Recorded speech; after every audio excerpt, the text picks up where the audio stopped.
Good evening, free enterprise community, and welcome to this, the very first match in the Red Moon waxing bracket of Zemus Zone 5. I am Ent. Joining me today on the Restream team for this match between Wewbear and Khobahi is Neobari on the Restream, Rybon on the tracking, and my co-commentator tonight, Micro Korgs. How you doing tonight, Korgs? I'm doing great. I'm super excited, and I think chat here tonight is as well. There is a hype train going on. Thank you for all those gifted subs. This is the first race of the Red Moon tournament. We have this special setup this year, two simultaneous tournaments, the Blue Moon flags and the Red Moon, and we get the honor of kicking off the Red Moon here tonight with Wewbear versus Khobahi, who I think, as we were discussing, these are two members of the community that go back a ways. Exactly. No, these are two members of the community who predate my time in the community by a pretty significant amount of time. I believe the last tournament Khobahi participated in was around Zemus Zone 2. So very interested to see how he does in his return. Of course, Wewbear back in Adamant Cup made it a long ways into the bracket before running into being one of the many people 2-0'd by Possum Morpheus on the way through. So sort of going for a little bit of almost a redemption arc in a way there to try and maybe get a bit further in this bracket this time around.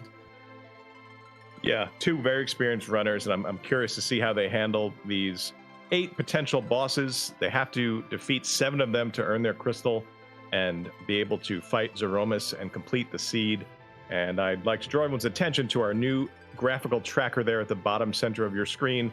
We have the 8 bosses lined up, and all of the sprites are really cool to look at. But I was commenting earlier, I just think that CPU sprite there is got a little bit of a Death Star vibe, and it's kind of creeping me out a little bit.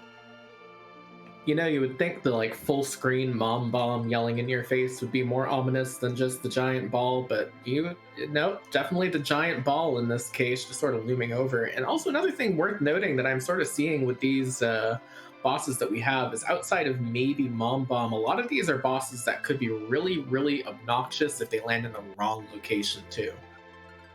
Yeah, I kind of think that was a little bit of the hope of the flag designers here. This is a specially curated flag set that guarantees that only some of the nastiest, potentially most annoying bosses show up.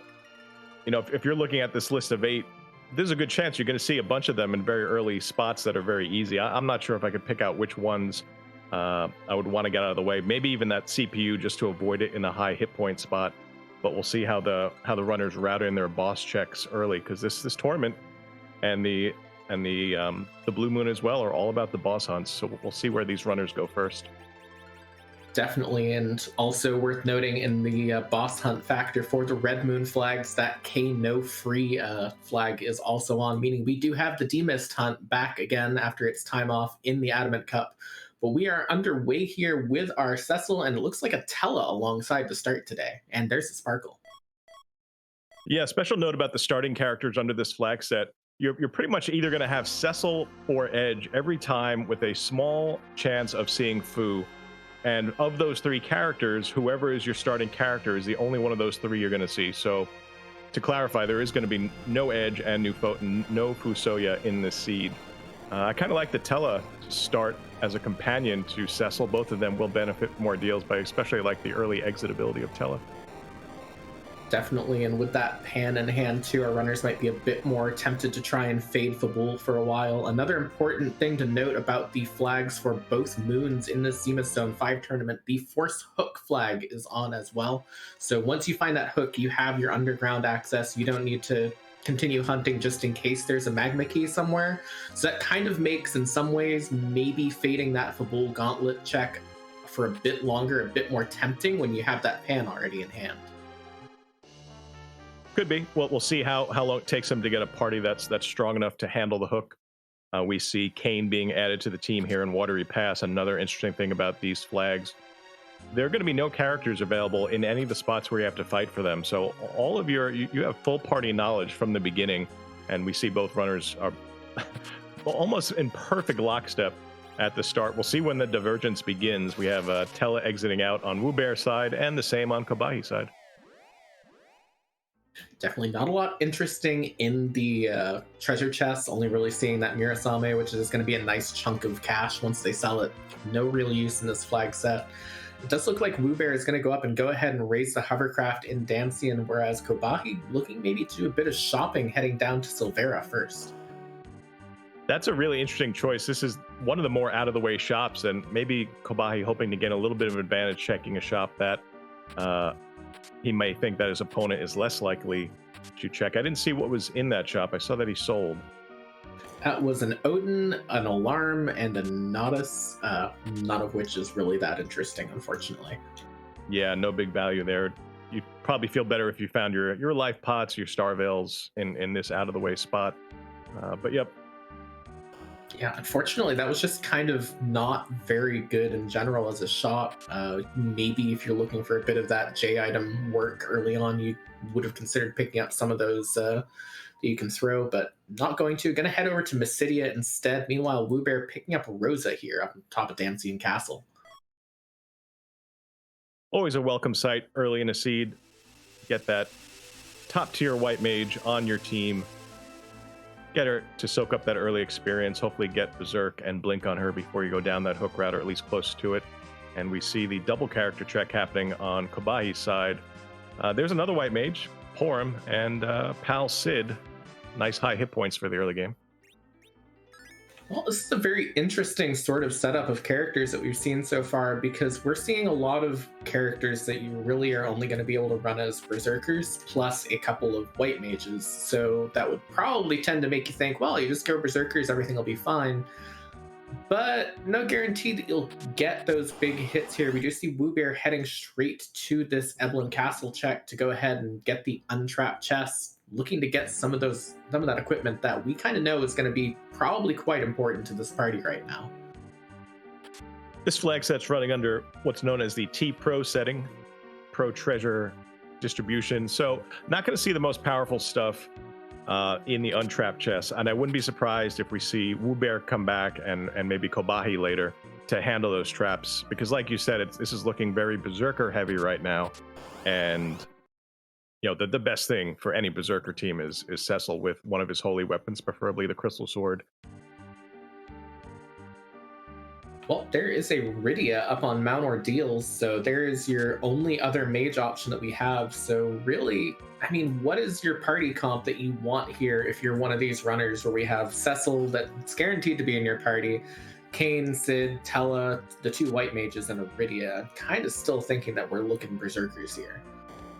They may have a choice. I think it might depend on how early that Darkness Crystal pops up, because we are well set up to do the classic D Machine grind, and they might very well choose to keep some of their mages down and do the slingshot to get them double experience and get them online very quickly. So, yeah, I think if we have the early powerful Cecil weapon, that might guide it, or if we have the early Darkness, maybe you're looking to get those mages going.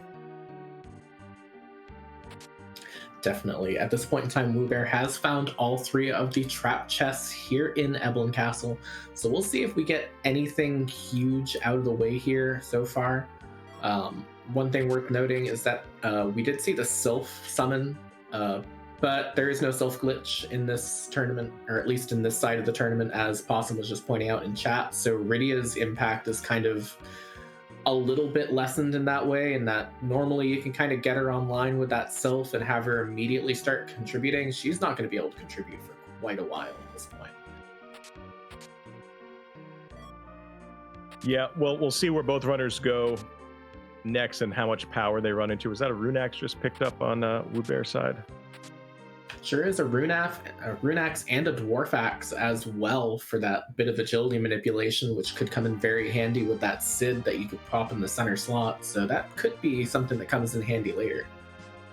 That's true. My rule of thumb for Sid, I think if he gets to the 1200, 1300 with the Dwarfax, he's still kind of your perfect anchor. A little bit beyond that, you might need the cursed ring to set his agility down. But yeah, that's a good point, because there is no back row glitch for this flag set, meaning that Dwarfax, in other tournaments, you might see a player very quickly cycle that on and off of a Kane or a Paladin Cecil to permanently back row glitch them, but that's not going to happen. So if you're using it, As you mentioned, it's probably going to be for agility manipulation purposes.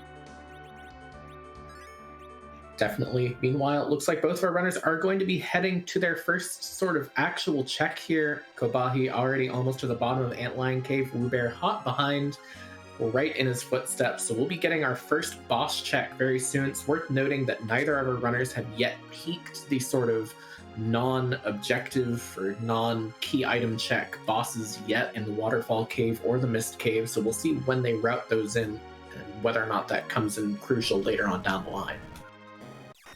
Do we get one of our first required bosses? We do not. It is a Karate Man. Well, it's not really the place that you want to see that Karate Man right now, because you probably want to see him quite a bit later in one of those more difficult checks. Just get him out of the way once you have that Cecil able to just quickly bonk and take him out without any real concern. So a bit unfortunate finding him here almost in a way, but shouldn't really pose a problem for either of our runners. Nope, you're exactly right. You'd much prefer this in a high hit point spot later in the game. But Wewbear is through. We'll see if this yields a key item. You mentioned neither runner is checking those overworld boss spots as an adamant rock is picked up.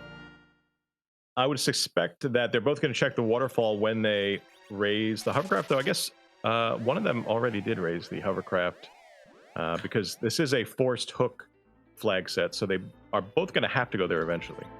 I believe they both have, because the Rosa was up on top of Damsian at this point in time, so they must just be considering going back later at this point. It looks like Wewbear is going to head up Hobbs instead. This is normally one of those character checks and one that you typically do early, but you'll see in a moment, if you're new to this flag set, that there is going to be no character here, just one lonely boss, and we'll see if it's one of the required bosses.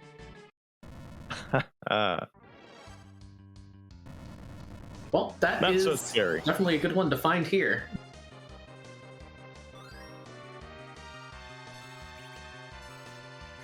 Yep, our Death Star is not quite up in space. It's at the top of a mountain, and probably both runners leave. This is not in a high hit point spot. It's still going to take a little bit to get through this, given the gear that they currently have. But looks like Wewbear is going to get through it and knock off his first objective in a moment or so. Definitely, it's worth noting that these parties are kind of uniquely well set up for dealing with this CPU. You know, CPU, one of those bosses that is sort of doubly affected by the back row glitch, because that CPU is, of course, in the back row, but with that Rosa and with that Kane able to jump on the back, this shouldn't really pose too much of a problem, whereas maybe in other places it could be a bit of a grind.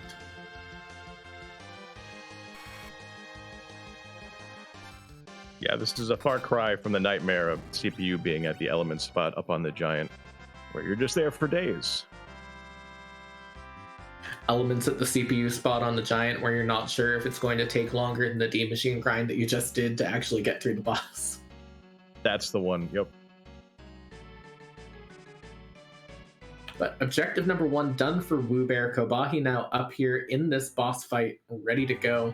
One thing I do want to touch on too, we did see that Adamant Rock drop out of Antlion Cave, and one of the features of this tournament is we do have that Supersmith flag on should our runners find both the Adamant Rock and the Legend Sword and choose to go turn them in. So it'll be interesting to see if we get that Legend Sword early as well and get that sort of guaranteed potential good weapon on either of our runners' minds.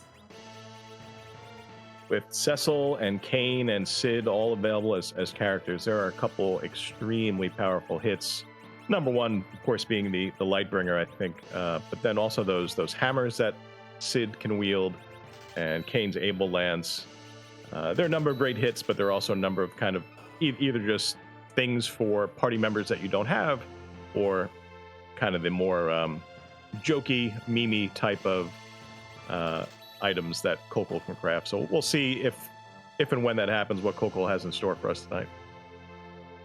Definitely. We have seen a very good shop here in Fabulda. We've got those life potions and those ether ones now, as well as a dancing dagger over on the weapon and armor shop to help sort of get that Rydia online too as well. So she can actually contribute a bit more. We'll see who the boss is here, and it's looking like this is an Odin. Odin is one of the potential bosses that can get pulled into the objective, but as you can see on our tracker, he's not one of the required ones tonight, and shouldn't be too much of an issue here. Tella even chipping in with a lit one, the jump from Kane doing some pretty good damage there. Yeah, Odin's one of those bosses that is not very threatening unless it's at a particularly fast spot, to me at least, so it being here is another one that's just kind of a free boss in this particular case. We do see the sword going up, but I think this lit one and maybe another hit should take it out. There it goes. As usual, Tella saving the entire team. See, people just think Tella's only there for the D machine grind, but Tella's also there for the occasional weird weakness that a boss has that you can just exploit early on and just kill the boss for you. There is our hook. This Fabul is not fadeable in this particular seed, unless, of course, we get a Darkness Crystal and extremely lucky. So definitely good on Wewbear going here already, and it looks like Khobahi going to continue sort of following in his footsteps. We'll get his hook soon. We'll see how early Wu wants to check the hook. There could be the incentive, though with having a Dark Knight Cecil, maybe less of one, but to check the shop, see if there's hourglasses to kind of trivialize those monster boxes in Evelyn Castle. But it looks like we are aiming straight up. Nope, we're going to Mysidia. Thought maybe Ordeals. Gonna get the character checks here. Yeah, I think this sort of reads to me as he just wants to combine that Mysidia check and that Ordeals character check into one and possibly just head up Ordeals afterwards. Another thing worth noting about Mount Ordeals in this tournament, if you watched a lot of Adamant Cup was all quest objectives. So if you did not have an incentive to go up somewhere and it took a while, you did not want to go up there. But where we're back here in Zemus Zone 5, where it is all boss hunts all the time on both sides of the bracket, suddenly that Mount Ordeals that has 3 boss checks on it becomes a very, very exciting opportunity, especially with that starting Cecil. Yeah, that lit one from Tella was pretty good, but a powered up Cecil's even better. And then maybe Tella will cast some higher level spells at some point as well after getting powered up and turned online on Ordeals. But yeah, the boss hunts that you mentioned, the 3-for-1, and once your early game party is set, they typically are not going to pose too much of a threat. On the off chance that there's a Valvalis up there, we have a Kane in the party, so I think both players' teams are well prepared to take on all 3 of these bosses. We'll see if they have any hits. Definitely, sort of looking at it, I don't feel like either of our runners are in any way any trouble through anything that could be thrown at them, aside from maybe a couple nasty possible surprises on the hook route. They seem pretty well set so far. Back attack Magic Sisters could be tough. They do have the Rune Axe to do damage. But yeah, I would foresee that they both get through Ordeals without too much of an issue. Let's find out. All right, what is our first boss going to be? Here's a Sparkle. It's a 2 out of 5 chance of being one of the bosses that we need, and that is Plague, so that is not one of them. But a nice easy one to get through as long as we can beat the count, which we shouldn't have any problem doing here. Probably better here than on the other side of the bridge where Plague gets to do his count before anything else happens, and those numbers tick down pretty quickly. For anyone in chat that did not remember, I believe we also saw a Lunar Sparkle greet us in the Bygone spot at the beginning of the game, so we know there is another potential hit there, as Wyvern is one of those required bosses. Yeah, and that's kind of one of the things too, is that, talking about checks that weren't as popular back in Adamant Cup that are probably going to see a lot more good use here this time around. Baron Castle, definitely one of them as well, with the 3 boss spots locked behind it too, especially where you already know what one of them is, and in this case you've got that 50-50 shot at it being required for you. I mentioned not wanting to see Plague at the back attack, but those numbers are ticking down pretty quickly here, and the entire party on Wewbear's side goes down, except for the Tella, who gets Kane back up, and now it's up to Kane's going to try a jump. Still not enough, but the count goes back on. It's a good thing about Plague. You only need one person alive as long as you've got life potions to keep bringing people up at this point, because he's not going to do anything too scary to you at this point in time. Once, yeah, Rose is back up, we can just keep... Nope, Kane's going to drop before we get that next count out. This is actually becoming a bit more of a problem than initially thought here. I never knew how scary it could be to see a pair of green numbers descend so quickly. Do you ever think that Plague would be the thing that's scary at the top of the first spot of Mount Ordeals? It's just so frustrating at times when you're just about to land the final blow and you just tick down and your party collapses despite not being hit. Definitely. We do have all 5 members back online over on Wewbear's side. Khobahi gonna go ahead and throw out a kamikaze with Tella there to knock him over, and that life pot's already in the air, so Khobahi's gonna make up a bit of time, it looks like, on this boss fight, because it's just gone a little bit smoother for him, unless this ticks down before another count goes off. Nope, Plague is going to fall over before that count goes off, and Khobahi has passed Wewbear at this point in time. Yeah, nicely done there to make up a bit of time. I probably would have fallen into Wewbear's camp there. I would not have respected Plague as much at that first spot, but that preemptive kamikaze, I think, was a big help. Definitely, plus the anchoring situation with the Tella instead, and there is a required, well, not a required boss, never mind, that's an antlion. I thought it was a required boss because I remember when we were setting up for the stream, seeing an antlion in a box for a split second. Nope, not required, just up on a mountain instead of deep in a nest. And definitely not on the moon. Exactly. I mean, it does look sort of moon-like. If you're going to be anywhere on the overworld and you want the most moon-like atmosphere, Mount Ordeal's a pretty good candidate for it. But this boss, it can be a bit of a slog to get through if you don't have a great way of dealing damage. But we have a lot of ways around all of those counterattacks. We have the jump off of Kane. We have the aim off of Rosa. We might not really need to worry about Antlion's big gimmick, so to speak. And Wu also took a swing with Sid and opted to eat a counter, but the Stardust is going to avoid that. Counter looks like it's doing, what, mid-hundreds to high hundreds, and they have some high hit point folks so far. Definitely, this is turning out to be less threatening than the Plague in the first spot over on the other side of the bridge, which is definitely something that I have not seen before. Wewbear is using a lot of J items to get through this fight, will end up being the first through the antline because of it sort of passing back Khobahi here, but that was a lot invested in getting through this fight. It was, but you're through, and I think the investment's going to pay off quite well once you have a Paladin Cecil. We'll see how quickly Wu and or Khobahi go to those trap chests searching for either that Excal or that Crystal Sword, or just something that's going to be that humongous power spike that you like to see. Definitely, I do sort of expect that at least one or both of our runners will maybe make that swing through the Baron in first. The 2 boss spots there, you can sort of face check one of them, know what it is, know whether or not it's going to be something you need to do, and sort of get through there. The key item here, however, going to be the Baron key, which might also really incentivize you to go over to that Baron in check if you're going to be able to chain 5 different boss checks together. At least knowledge-wise, you might not be able to take that Odin spot just by heading to that one location.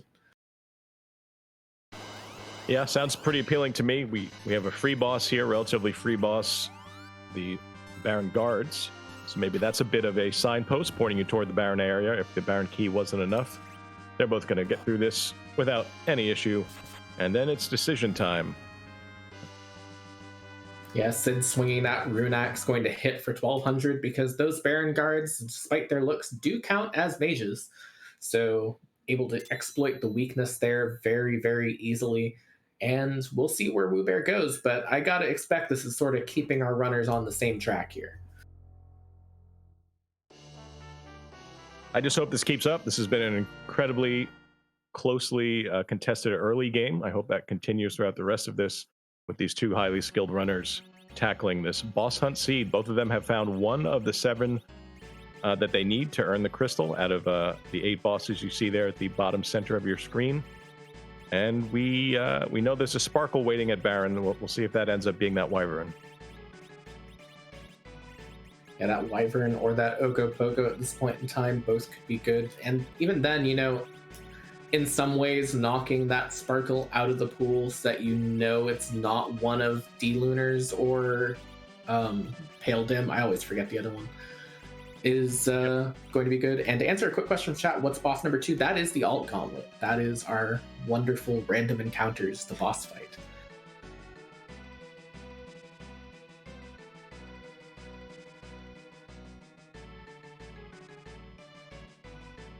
Be fun to see if they end up taking on the same 7 bosses, or if there's some divergence there down the line. You know, if one of them ends up taking a gauntlet in a time-consuming spot and the other one can avoid it, that could be a swing and a match right there.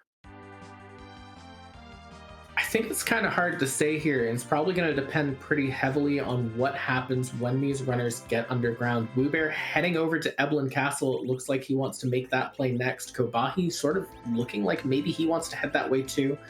At very least going to go ahead and check that. Really interesting to see. Not really having these extra shops paying off. Those illusions are kind of nice to have early game, but nothing that makes me think, wow, this has been the best check you could have made here.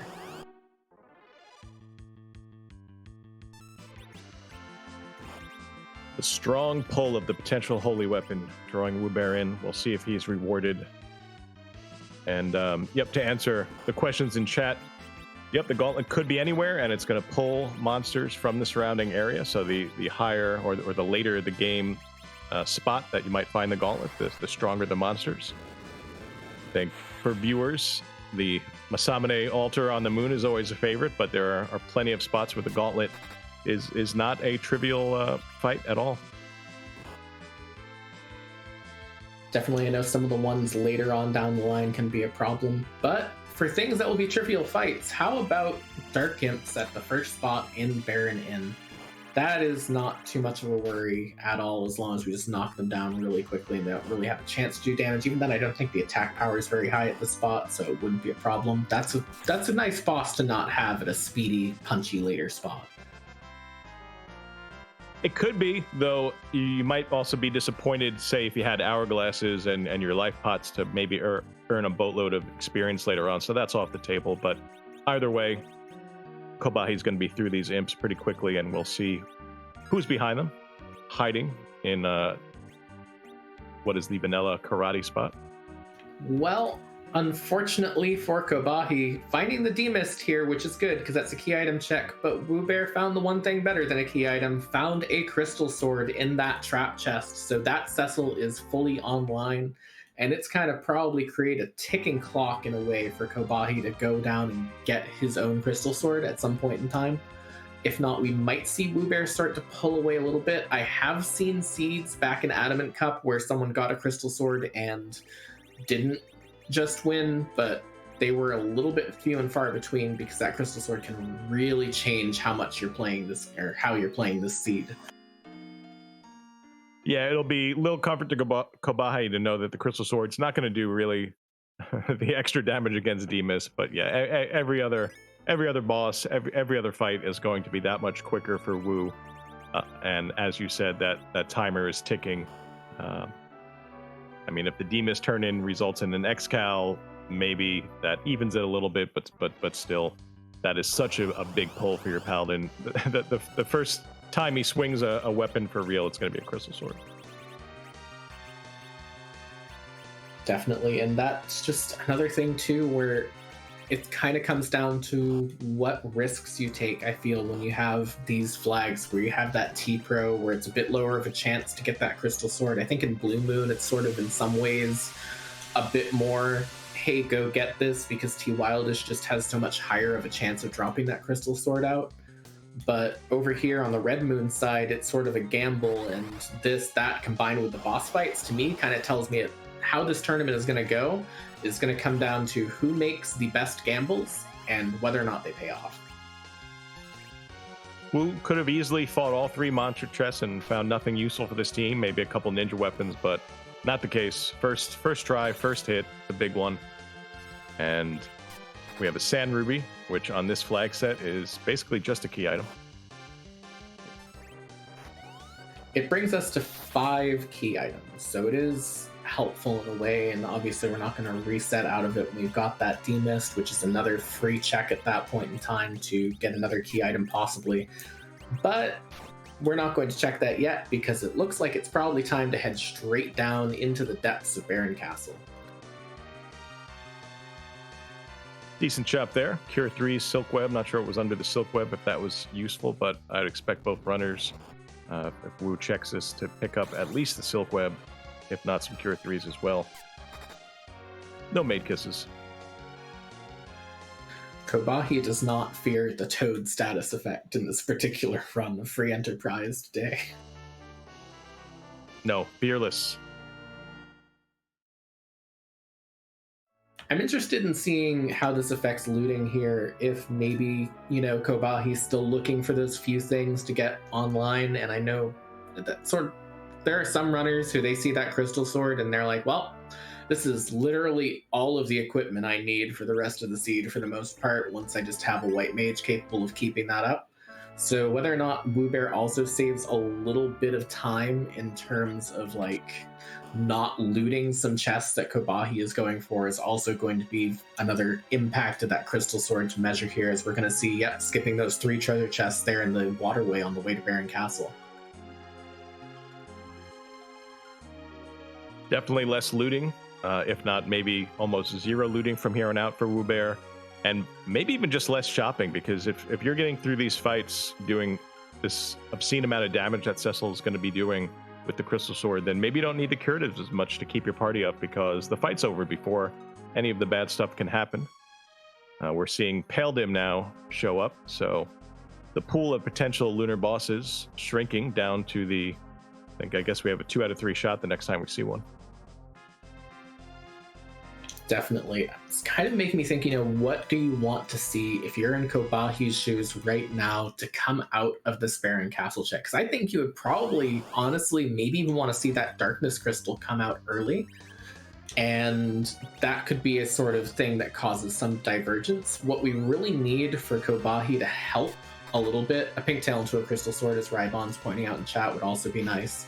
But anything that could sort of create more options creates more chances for Khobahi to go a different route and find bosses that Wewbear doesn't.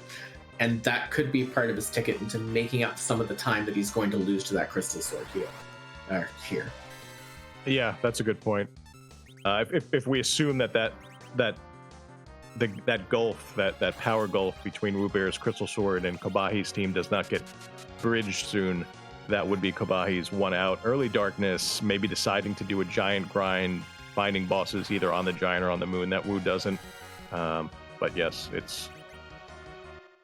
we'll see what Baron yields. We'll see if the throne gives us another one of our required bosses. Still only 1 on the table for both runners.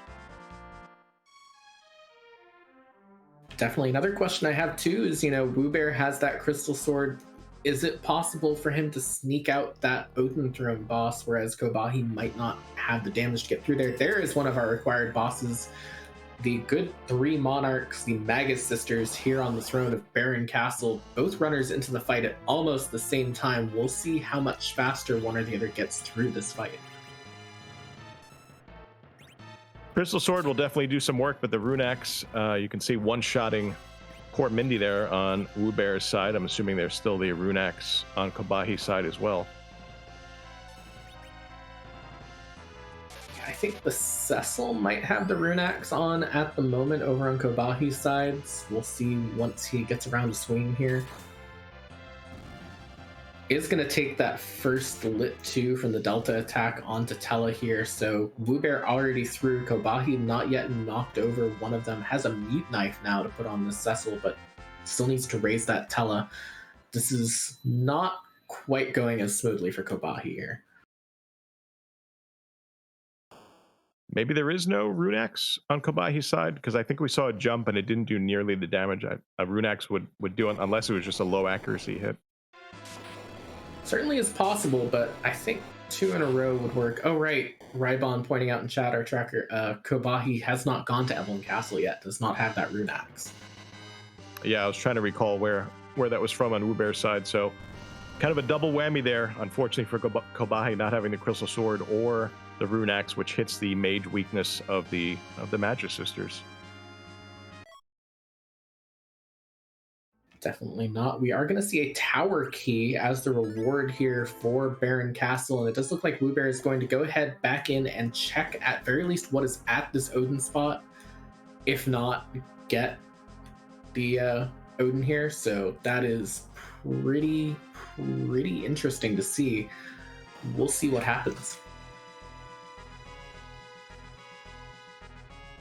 Yeah, as the Magic Sisters were being revealed, you were asking if Wu would attempt this with the Crystal Sword. And when I have that Crystal Sword Cecil and a means to berserk him, I feel like anything is possible. And here is a blue robe. Is it going to be an easy blue robe or a long fight required blue robe? It is the easier blue robe. You just take this because it's basically free experience and a little bit more on before your hook route. We are out of options before the hook route at the moment now over on Wewbear's side, so he needs to head down that hook route at this point in time. Doesn't really have any other options unless he wants to go check. Well, I guess we still have the Deepening turn in that could give us something, but for the most part, this is pretty much the end of the overworld for both of our runners. We'll see if that Demist opens up something else. We'll see if both runners remember to check it. Looks like Khobahi definitely is. Going to also check the Miss K boss spot, which I don't think we've seen yet. We have not, but also interesting to note that Khobahi has not checked that Odin spot. That spot is free, but only giving Artemis arrows, so he won't be missing out for going for it. But there might be that temptation for him to go back and check it again later, which means that this is not so much time saved as much as it is potentially time borrowed, depending on whether or not he needs to go back at a later point in time.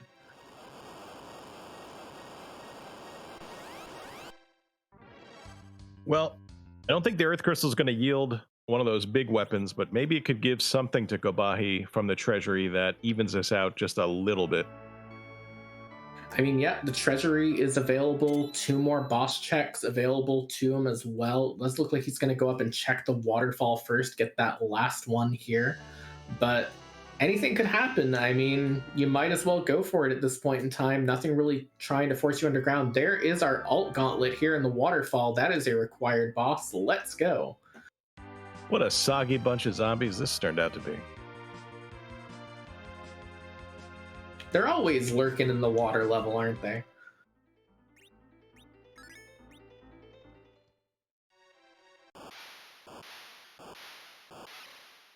The alligators, that makes sense. This is Senator Crocodile's cousin, Representative Alligator. Ah, it's a bicameral system, I see. Exactly.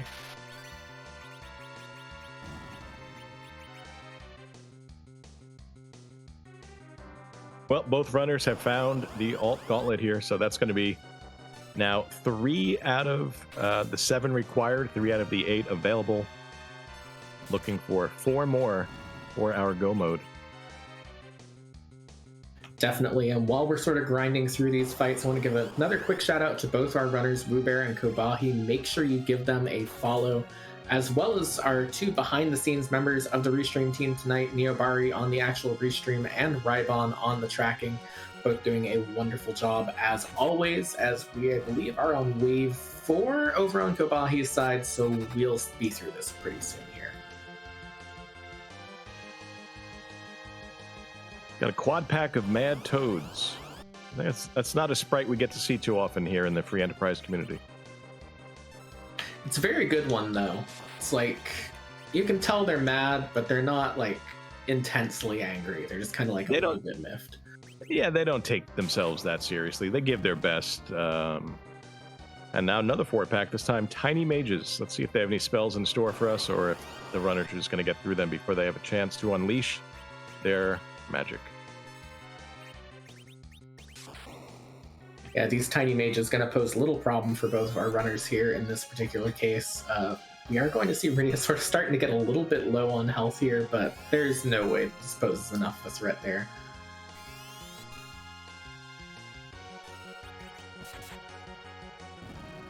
casting lit 1, stealing magic. Kane with the rune axe, hitting one of those poor tiny mages for over 1400 damage.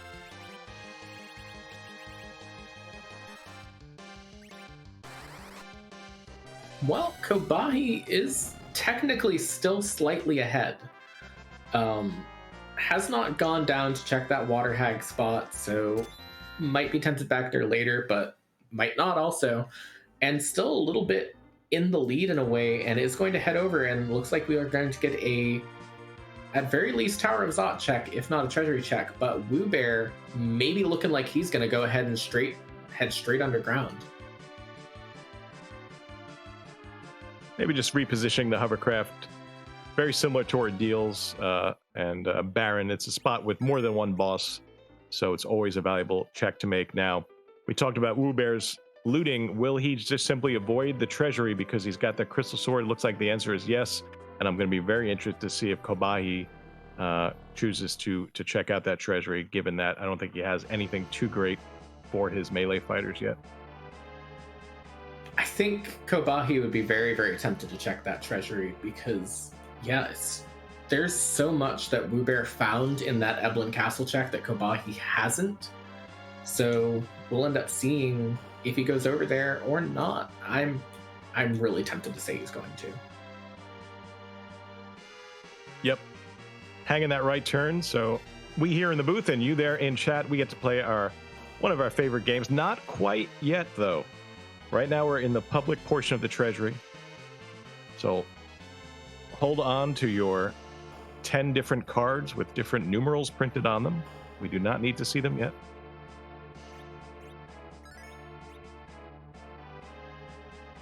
And if you need a set, then please make sure to drop by our No, I'm just kidding. But it's just about time now for us to rate that treasury.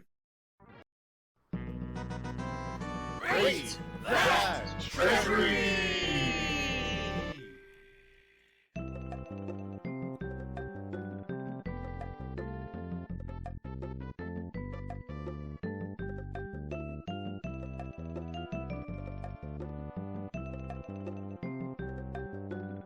I missed the first few, but I did see the Gungnir. Was there anything better than that? A White Spear, Possum is saying in chat. Yeah, this is a good setup for your Kane. Unfortunately, a good setup for your Kane is not quite as good as a Crystal Sword, but it will mitigate a little bit of that problem at very least for Khobahi here. Meanwhile, Wewbear finding this officer-soldier fight, we're finding a lot of these easy/free bosses very early on. This could be a rough mid to late game that we're rolling our way towards right now. Yeah, the imps are down, both guards. Water Hag, I guess only King Queen Eblin out of the super easy ones are left. Karate Man already done before Cecil was a paladin. Yeah, I guess all we're really missing is a sort of like not free but don't really pose threats kind of ones, like Mylon and Friends and like that we haven't seen yet. But Wewbear is about to give us a look at the second thing. We're going to see that it is Dark Elf at Dwarf Castle 2. So that's already out of the way. What is the second boss here? That is the big question. As the pigs run all the way home, we will see who's in the Val spot. Yeah, it would have been fun to see a Sparkle sitting in that sprite spot, the Golbez spot, to just add a little uncertainty. But instead, well, there's a Mylon Z. Yep, it is our other favorite flying fiend here, as opposed to Val, Mylon Z, who, as you can tell, is a flying monster, and as you can tell, is weak to crystal swords. Yeah, I hope you like nines and don't like Mylon Z, because one replaced the other, essentially.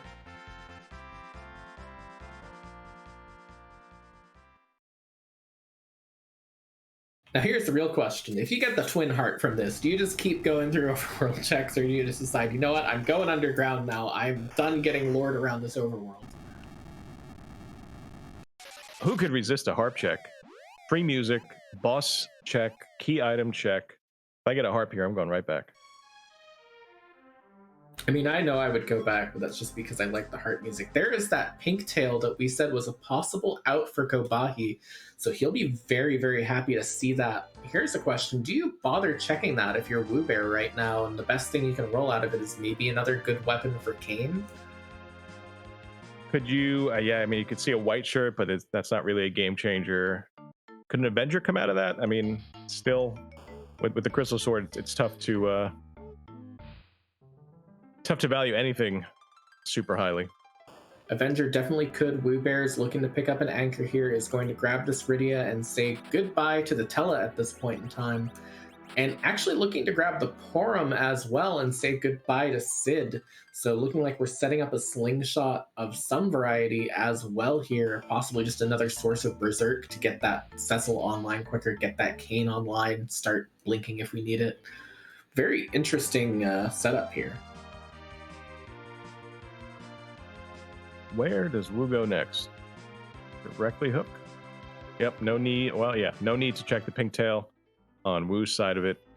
And I wonder if Khobahi will, or if Khobahi is thinking about, hitting up the Eblin Castle on the way down the hook. I mean, that is the sort of million-dollar question that we have right now, is does Khobahi go and grab that Crystal Sword? I think if we're fading Eblin Castle on the way down, then Eblin Castle is fated for the rest of the siege in Khobahi's case, and he's going to need to work really, really hard to make up for that Crystal Sword. Again, it's not impossible to make up for a Crystal Sword gap, especially in this sort of swingier boss hunt kind of format that we have in the objectives, but it is quite difficult. So we'll see how that ends up playing out for him here. Yeah, you can see on Wewbear's side, 100% prioritizing the Crystal Sword Cecil, moving him to that top slot, and buying 21 Bacchuses. Who needs an Avenger when you can buy 21 Bacchuses? You know, Wewbear is in very, very good shape. I do want to note, too, that sort of circling a little bit back here, it is worth noting that Khobahi not going for Eblin Castle is a totally understandable play. And it's easy to sort of say, this has given Wewbear a huge advantage and have that seem like it was a misplay on Khobahi's side. It's definitely not. So that is worth noting as well. And kind of just realized, maybe I'm sounding a bit harsh on that. So I wanted to make sure that was clear for everyone.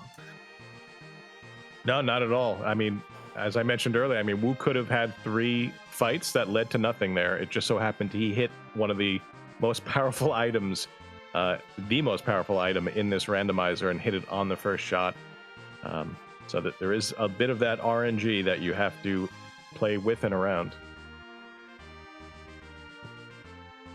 Definitely. I mean, this is a very, very good race. It's been very back and forth. Wewbear has now sort of taken that bit of a lead that you would expect from someone who's up a Crystal Sword on his opponent at this point in time. But Khobahi has not lost as much time as you might expect early on. Part of that's a little bit just due to how things have shaken up boss-wise. We've had a lot of the bosses that aren't especially weak to Crystal Sword. And this Pigtail could keep Khobahi in the game. We'll see what it results in as we see a required boss, kind of a nasty mom bomb here in the King Queen Eblin spot on the hook route.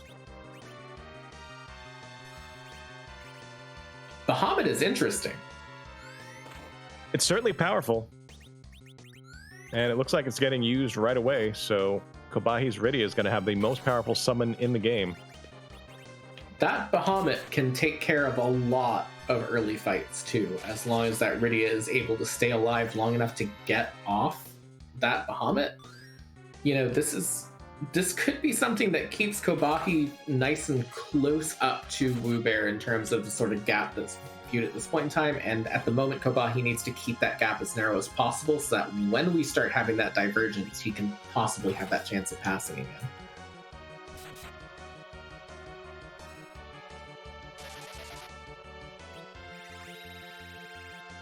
Yeah, looking at the bosses, that would have been nice to have for, say, the Magus Sisters, but could come in handy against a difficult Baigan. The huge AoE damage that Bahamut Summon can put out. Definitely, and Baigan's another one of those bosses that we have a hard time against with the back row flag. You kind of have to knock out the arms to actually do full damage. If you have just Berserk Cecil, then he's just going to hit whatever he wants, and he can just keep hitting, say the center, while the arms just repeatedly slap your party about a bit and cause problems. This Asura is going to go down very, very quickly for probably both of our runners, honestly, at this point. So not really a lot to talk about here in this particular fight. You see Wewbear doing some setup work. Asura lets you do whatever the heck you want until you take the first swing against her. And knocking down the Rydia, a Star Veil put on the Cecil, and now a double Star Veil, which is going to get applied to Asura, so that when she attempts to cure herself, it'll just bounce off of her and onto your party instead. And then after that, it's just going to be lots of damage coming out on Wewbear's side. Definitely. Here is the big question I have for once we get underground. What route do you take? We have that tower key. We'll know what the boss on top is, so we know that we have a nice, easy check alongside whatever that is. That could be very tempting to head straight back in there. You get the Enterprise back instead of having to deal with the Falcon and swapping airships ever again. I mean, you could just want to go ahead and go down that Sylph Cave to get that Pan Bonk in, so you go ahead and check Sheila 1 and 2 once you get back to the Overworld. You could want, say, the boss check that's left in Dwarf Castle. You could want to know what's down in Feymarch. There's a lot of options once we get past this Asura. Yeah, the nice thing about doing Zot first is we know it's Dark Elf in slot 2, so you can very easily face check Dwarf 1 to even know if it's a required boss or not. But as you mentioned about the tower, obviously if we see either a Lunar Sparkle or a recognizable sprite of one of the other required bosses, I'd be surprised if either runner didn't immediately do tower. And even if the sprite at the top of the tower that you get to peek at after falling down the pitfall, even if that's not a required boss, just having that tower key, I think is going to incentivize them to see that hidden spot. Definitely. Wewbear now through this Asura fight. Khobahi on his way to the bosses here has fallen a bit behind, but not by an insurmountable amount at this point in time. We are going to see who that boss is on top of the tower very, very soon. Still have that Golbez, that Wyvern, that Baigan, and that Ogopogo left to find. So 4 quite intimidating in the wrong spot bosses, but definitely manageable ones at the top of the tower. I'm not ashamed to say I'm rooting for this to be a Lunar Sparkle and to be the Lunar Dragons once I go check it. That's Mylon and friends. Yep. No funny jokes. Yeah, there's not nothing funny to say about Mylon and friends, unfortunately. No. We'll see if Bahamut comes out to play on Khobahi's side against Mambam. See if we can keep Rydia up long enough. I think at this point, if you've sort of leveled that Rydia a bit and you've got that Bahamut, you kind of have to go for it. And it does look like he's going to go ahead and start that cast. Let's play. Will Rydia manage to make it to this Bahamut cast? The blink is already out. She should be very safe. This is going to help quite a bit. Yeah, Mambam's got that odd thing where I think it's like a little under 10k extra hit points. So the Bahamut, let's see how much damage it does, might get you to the explode phase, and then a second one might end the fight with the extra attack on damage from the rest of the party. Definitely. Meanwhile, Wewbear has decided to go ahead and just head straight up this tower. I gotta assume that he's going to go ahead and check both at this point in time, because there are still a few key items that are gating potential bosses, but it does look like he's going to head to the Super Cannon room first, so we'll get a good look at what this remaining boss is. There's a Sparkle. Is it one of the ones we need? Maybe I'll get my wish after all. Let's see. Oh, it's one of the ones we need. It's Wyvern, and she's going to Mega Nuke you. And even though this is a relatively easy spot, Cecil hanging on with 91 hit points to get the kill with the Crystal Sword. That was pretty clutch there, Mr. Paladin. That is 90 more hit points than you need to get through a Wyvern at the Super Cannon room, who's just going to fall over in one hit anyways. So Wewbear very, very easily through that by holding A and hoping for the best. Not to discount the strategy there, but that is kind of how you get through that particular fight in that case. I'm pretty sure Wewbear saved at the bottom of the tower, but that would not have been fun to have wiped to that, and luckily he doesn't.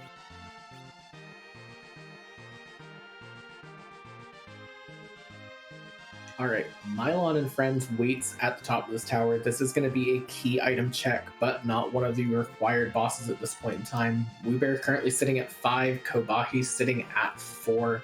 So very close still. Only 2 more required bosses to find over on Wewbear's side, but we have still not seen that Darkness Crystal or that pass yet. So we still need to get through these key item checks to keep on going here. I guess Magma Key and Spoon would be kind of the worst ones to see out of this check because it is not a required boss. I think everything else has some value to it. Package, if you really want to make that deep dive looking for a boss, maybe the least of the others. I feel like there's an element of package is probably going to be something where you can afford to skip one boss and maybe just pick package every single time and just check every other spot first too, just because of how long that cutscene is, how little benefit there is, especially without the character check now at that package spot due to the see no earn flag being on.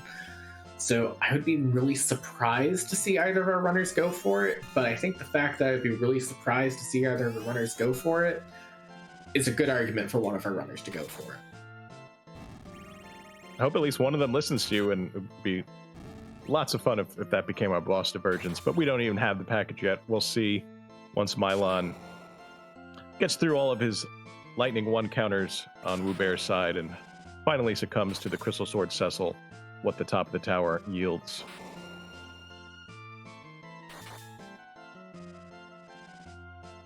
Definitely, we're going to be through this Mylon and Friends very soon here. Khobahi now through that Asura fight on his way underground as well.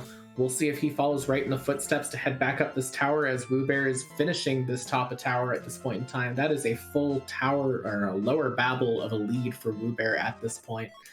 What is the key item? It is a rat tail, so that's an IOU for another key item later. Yeah, definitely a hit. You don't feel bad about taking that. Getting a key item on the board and the potential for that being an important turn-in. No Zonk, no Womp at the top of the tower today. At least not directly.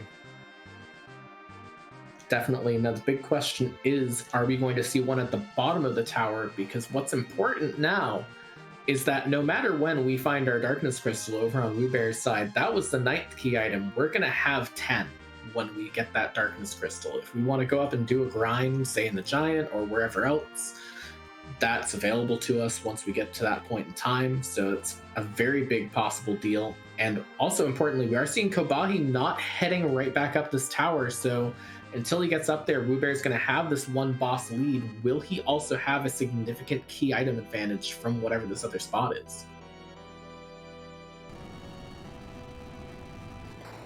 Yeah, if this check or the rat tail turn leads to something, that could be bad news for Khobahi, because right now Wewbear is 2 bosses away from go mode and just needs Z access after that. We'll see if the tower has all those pieces. Instead, it's a Legend Sword. Are we going to see that Super Smith turn in right away? That is actually really, really bad that Khobahi did not go up that tower, unfortunately. It's a reasonable decision to not just head straight back up the tower if you're in Khobahi's spot, but that does mean it's going to be a bit of a delay before Khobahi gets that Legend Sword and is able to take that Super Smith, which is one of the big possible power equalizers still on the table for him at this point. It could be, yeah. It could be that the Crystal Sword just keeps Wewbear away, feeling that you already have something that's basically just as good as anything that Koko can give you. Maybe not literally, but the odds of you getting one of those better things maybe isn't so high, and you already have this immense amount of power. As we see, Golbez in his usual castle, but not his usual spot. Wewbear is going to be 1 boss away from go mode after taking on this Golbez. That is quite a dangerous possible situation for Khobahi, but we did just find Sirens as well, so that bit of that leveling is taken care of. Maybe moves you a bit away from wanting to do a D machine grind on either side. So we know that's readily available. It is Golbez time for both of our runners right now.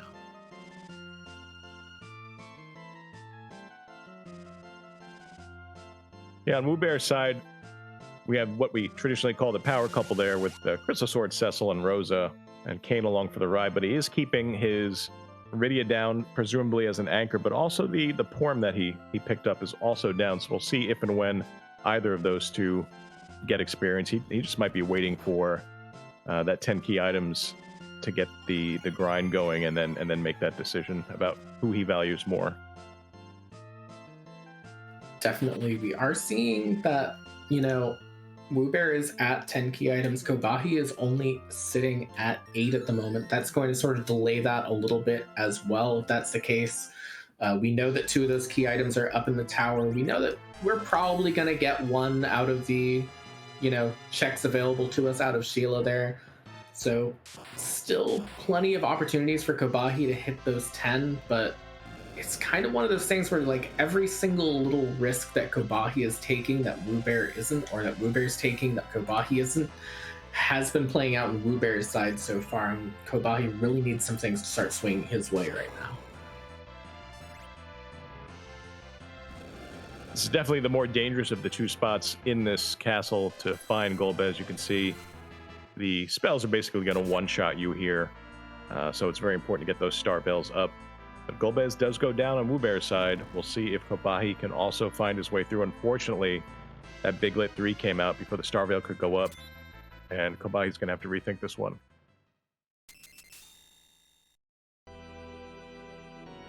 It's possible for him to get through it with maybe a bit better RNG. Maybe just gives it another shot, maybe adjusts a couple of things ahead of time. It does look like he's probably going to be heading back over here based off of this heading back in here, or he might just be thinking, all right, I'll buy some sirens, I'm just going to go get a bunch of levels, and I'll be back at some point in time in the future. So we'll see what it is here, and it looks like he is going to head out and not do this Golbez yet. Wonder if he is flying away. This is one of the spots where you could set up for Golbez by giving your party one of those status elements that would break or supersede Golbez's hold to give yourself that shot to easily get the Star Veil up. But it looks like Khobahi opting for the grind instead, which is certainly going to help. It's definitely a valid strategy around it. You know, sometimes if you don't quite have what you want yet, just get some more power. And just taking out these eggs is going to be a great way of getting that power. Just going to go ahead and burn some coffins as well to get through at very least this first one here. Meanwhile, over on Wewbear's side, yeah. I was going to say, do you see what that pig is holding? Is that pig holding a crystal sword? That pig is a paladin wielding one of the strongest weapons in this entire universe and dispatching the Dark Elf. You ever see a pig hit for quad 9s? Now you have.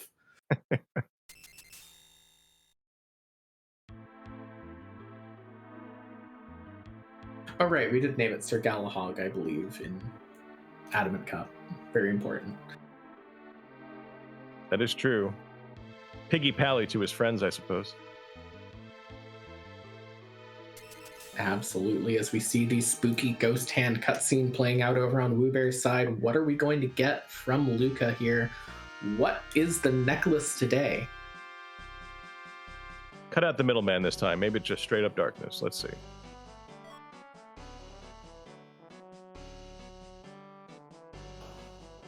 Well, I'm certainly rooting for darkness to behind that twin harp.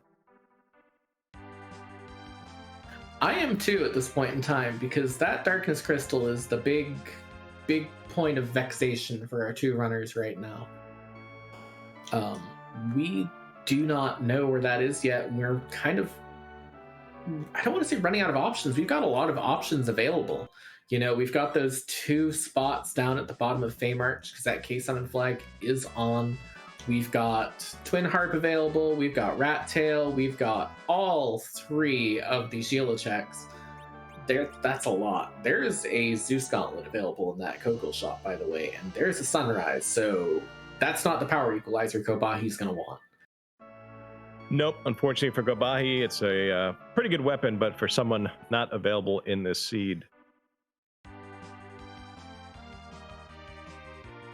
Yeah, unfortunately, that weapon is not going to really end up giving either of these runners an edge in the seed here, so not really very worthwhile to get. We are going to see Wewbear go ahead and head straight down this cave now to check the Feymarch bosses.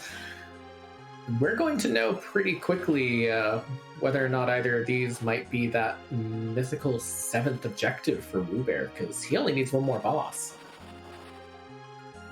Yeah, this could easily be the boss he needs and the Darkness Crystal, or even, say, the Pass, which gives the alternative access to the Zeromus fight. So we'll see if this is essentially the beginning of the end of the seed for Wewbear, or if there's more hunting to be done. Well, there is a Murasame, so we've gotten a Supersmith weapon and 2 incredibly good weapons for our edge that does not exist in the seed so far. So very, very good for them. Also, welcome to everyone raiding over from the RPG Limit Break stream. Remember, no spoilers for that race for those of us willing to go back and watch it later. We're about an hour in. Currently, Wewbear sitting up at a 6-4 advantage in bosses, but Khobahi definitely not out of it yet. And we're about to see what these Feymarch bosses are here, and if we're about to hit number 7. Yeah, thanks for joining us, Raiders. One of the big stories so far is that Wewbear tried his luck in Eblin and hit on his first trap chest, got a crystal sword, and Khobahi has not. Also, Wu has done the tower, which there is a wyvern in the super cannon room. So that's what Khobahi has to make up to get back into this one. I saw an evil wall on the Leviathan side, I believe. What was on the Asura side? That was an Octo, ma'am. That is good king and queen, not right now, thank you. Down there in the Feymarch. And it looks like Wewbear is going to go ahead and do a little bit of a grind here, maybe head down to those pan checks after this. Yeah, that seems likely. And I wonder if the pan does not give the items that you're looking for, if at what point you can start considering that Twin Heart. Like if it comes down to Twin Heart versus that Feymarch, what do you try first? I'm tempted to take the Twin Heart because K-main checks just have a higher % chance of dropping the right key item than those Feymarch bosses, both of whom are going to be not necessarily difficult, but quite annoying to deal with. Whereas there's probably nothing sitting at the bottom of that at the bottom of Cave Magnus that's going to be that terrifying. So I would be really tempted, especially where that pan is and that rat tail kind of want to push you back into that overworld. Yeah, a lot of checks. So just a couple sirens on Wu's side, and yep, heading to... We saw Karate Man at the bottom of Antlion Cave, and now we're going to see Yang here at the bottom of Sylph Cave. I believe they beat up the Karate Man in Antlion Cave, and similarly, this Yang's about to get hit as well. Exactly. And, you know, this time we are going to be able to do just the one hit, as you only need the pan in this particular case, whereas before we still had Dark Knight Cecil and could not get the one-hit kill on the other Karate Man up in the Antlion Cave. Let's see what drops out of this particular check here. What are the Sylphs going to hand to us? While we're waiting for that, Khobahi did do a nice job getting through Golbez.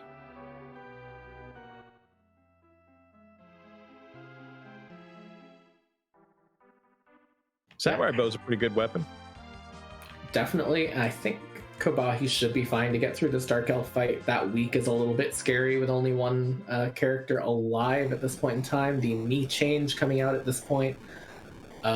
This is a little bit potentially rough. Still only hitting for one, though. I think we're fine. Got to get that Cure 3 out. This could be dangerous. That's a tough one. It is just, unfortunately, a very, very rough set of circumstances for Khobahi to deal with the setup he has. He's having a hard time getting through that Golbez with his party still alive. And then when your party is not alive, then that Dark Elf becomes a very big threat. Meanwhile, over on Wewbear's side, we are seeing that Rat Tail is only going to be a Magma Key. It's going to turn in that Pink Tail, and that Pink Tail is going to be that Bahamut, as we already know. So that's going to be pretty okay for him there, but nothing really major. we do have underground access now. Yeah, we had it once, and now we have it twice. We'll see if Wewbear chooses to use the magma key to get back underground, or if he simply pilots the airship back through the hole that already exists. This seems like a potentially good future wacky flag brewing, is expendable keys, where you have to go back and get another copy of the key every single time you use it. Or every time you go through the crater, it fills back in. Exactly. That would surely... Apple, and that's a pass. Pass? Yeah, I mean, you could go to Twin Harp right now and hit one of these remaining bosses and then have the seed be over without even needing the Darkness Crystal. I think it's too tempting to not go for it at this point in time on Wewbear's side, because, I mean, let's say you don't hit one of those bosses down there, there's a chance at Darkness Crystal, you know neither of the bosses down in Feymarch are going to be the boss that you need to get to 7, so you might as well leave those off until we're at a point that those are required. So it does look like he is going to head straight over here and do this Cave Magnus. Meanwhile, Khobahi having a little bit of an easier time with this particular round on Golbez, but does have the walls up on both Kane and Cecil, so it looks like he might have 2 alive heading into this next version of Dark Elf. And you can see, even though he's perfectly protected against what Golbez can do, he's taken the time to cure up his Kane, even inside the Star Veil, just to prepare, knowing what's coming up next. Absolutely, and I want to give some shout outs to that too, because it's a good example of how if you hit kind of a bit of a wall with a boss in this game, often you can just make your way around it by just taking a bit of a different strategy, taking a close look at what's going wrong and figuring out ways to fix it. I think Khobahi's probably going to be through this at this point.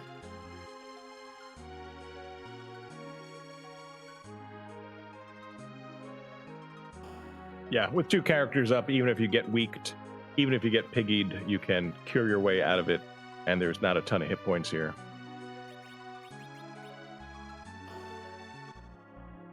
Definitely, but that last big question mark that we have available to us right now is, what is this boss, and also what is this music? And I believe we are almost to music time. Plug in those headphones, because Edward's about to play us a tune.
Well, it happened, Nth.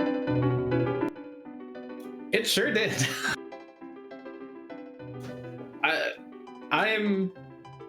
The odds aren't particularly bad that you would have that one boss that you need here, but I mean, seeing it happen and having the non-required Darkness Crystal seed in our first match of the Red Moon brackets over here in Zemus Zone 5 is definitely something. If this is the Darkness Crystal, it's going to be very funny. No, this is a package. So I think that means the Darkness Crystal is in the Feymarch, or at least a chain off of the Fey. Are there any chains left, Luca, I guess? Yeah, Darkness Crystal has to either be through one of those Feymarch bosses or through the Luca key through those Feymarch bosses, which is a potential problem if Khobahi decides to go for these Feymarch bosses here. Here is the question. If you're Wewbear, do you feel set to go to this fight already, or do you go back underground and do a bit more grinding first? And it looks like he's going to do a bit more grinding first. Yeah, I didn't pay close enough attention to his levels, but you're not going to need too much with the Crystal Sword, with the Rose. I wonder if he's going to go back and get... I don't think he bought a Zeus Gauntlet. I wonder if he's going to go back and grab one of those. It's possible, but I almost feel like it might be a bit far out of the way for the amount of benefit it's going to give at this point in time. I'm not sure. I know it's not that far to go to the Kogel shop, but I don't know. I just really don't like going out of my way when I'm in that sort of position, so maybe I'm just biased in this way. Let's see how far Wu decides to take the grind. Basically just looking at that Rosa hit point number. How much does he need to feel comfortable? This is, again, the Crystal Sword Cecil and the Rosa. You don't need a lot. So Rosa's currently at 1200 yet. You definitely need some levels. How far does he take it? I would think maybe just take Rosa to Cure 4, and then you're probably fine at this point in time. Maybe another level or two just for safety at that point. Rosa has hit Cure 4, so we'll see if there are any more eggs. I think, yeah, we saw more than one egg picked up, so could just go for extra.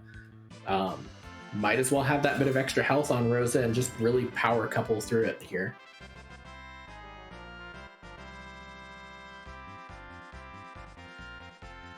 Meanwhile, sort of behind the scrying, Khobahi is electing to go for these Feymarch bosses, and it looks like he's going to have not really much of a problem getting through this Octomam. Unfortunately, we kind of know that this is not the way forward that's going to really help. He needs to go back into one of the checks that Wewbear has hit in order to actually clear the seed at this point.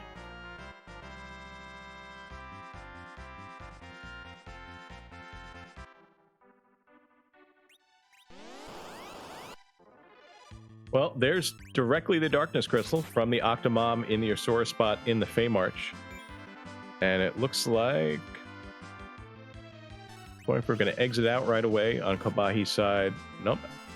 Opting to take on the more challenging of these two bosses, the Evil Wall and the Leviathan spot. A lot of confidence there to just walk straight into this Evil Wall without saving. It is looking like it might cost him a little bit here. Rydia going down, Rosa already taking a hit. Gonna start throwing up an illusion here. Cecil going down as well. This is not going well for him. He's going to need to go through possibly that entire Octomam fight again if he cannot clear this Evil Wall right now. Yeah, this is absolutely one of the most difficult spots to face Evil Wall unless you're just obscenely overleveled.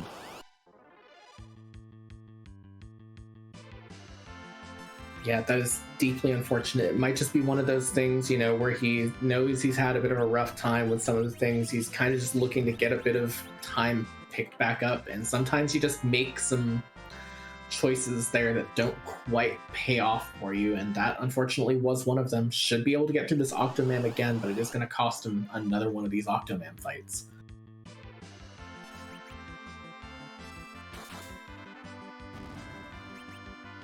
I think at this point on Wu's side, any one of these Sirens could be the last one. We'll see if he decides to go through the entire stack, but Rosa is going to be well over 2k hit points, and we have that mega powerful Cecil. Is this it right here? It looks like it might be. Yep. Well, we're heading back to Troya, and we're heading back for a fight. And this is going to be the first Zeromus fight of Red Moon. Indeed it is. Getting us started here on the Red Moon tournament. The waxing side, whoever wins this will move on and advance in the waxing bracket. Whoever loses this race will move on to the waning bracket and can still fight another day. No whale raising for Wewbear on this seed. We see the pass being shown, validated, the door being opened, and now we're just one short trip away to fight our final boss. Typically Zeromus, but not in this seed tonight, Nth. Absolutely not. As you may know, if you have been here before, and if not, I'm about to explain it for you. There are hundreds of possible different sprites hiding behind the Zemus sprite once we throw the crystal. And normally there's a question that we would ask at that point in time, but I've had someone whisper in my ear asking me to ask a slightly different question for this one. So, for the first time on the Red Moon side of Zemus Zone 5, in the name of the moon, who shall we punish tonight? I don't get paid to make Sailor Moon references, but I will always do so when asked.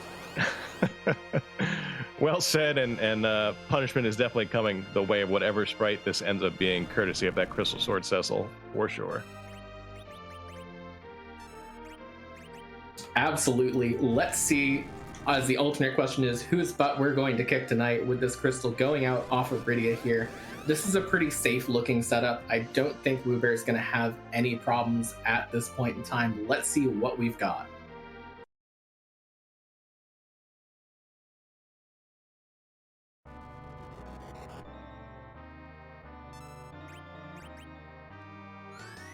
Oh, Sodamus from Star Tropics, right? He's actually quite adorable.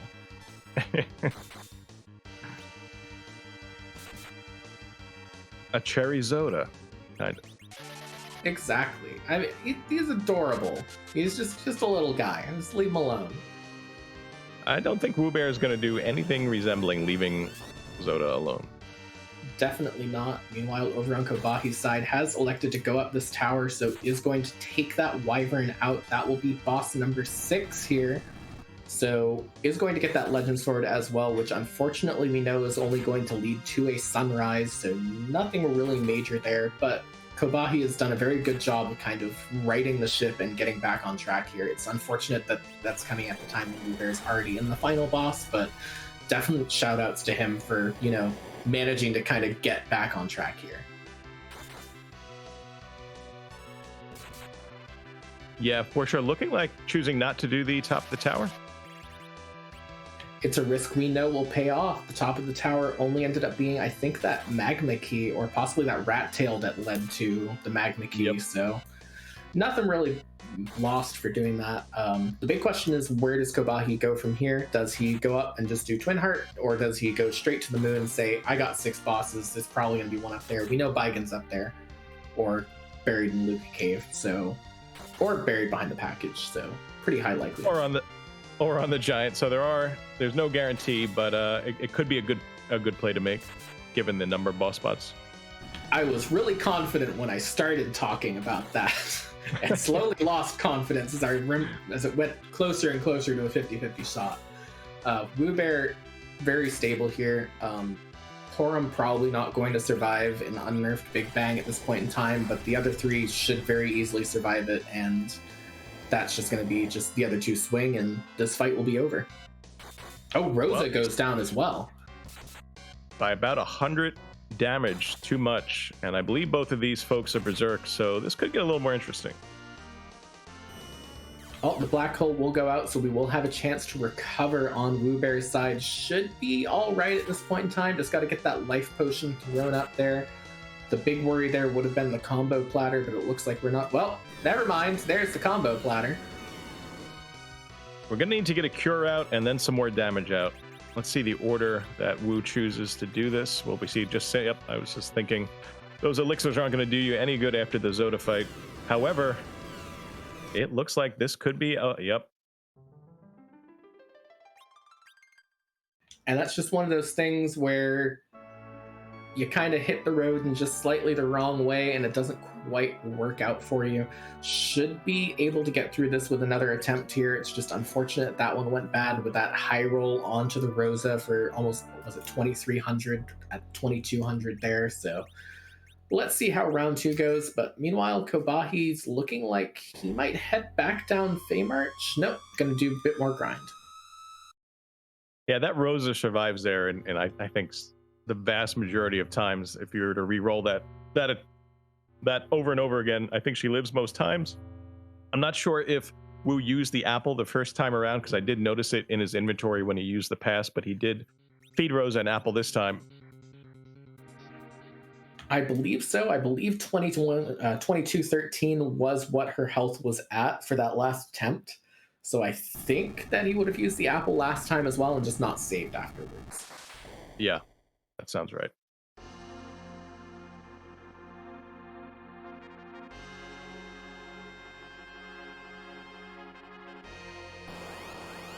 So while we're getting to this point where Khobahi's grinding and Wewbear's getting set up for another attempt, I want to give another quick shout out to both of our runners. Again, make sure you give them a follow. They've both put on a wonderful show for us tonight.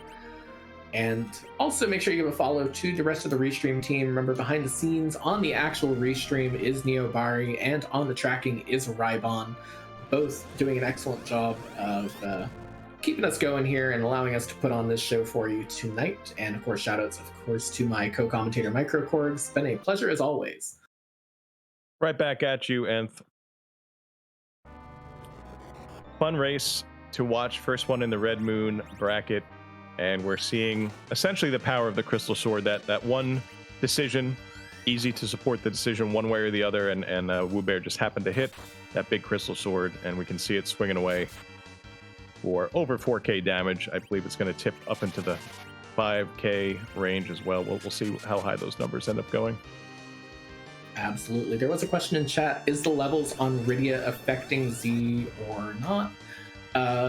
Only in terms of, well, I think she should be slow enough still at 300 HP to not tick Zeromus up into the next level of RA there.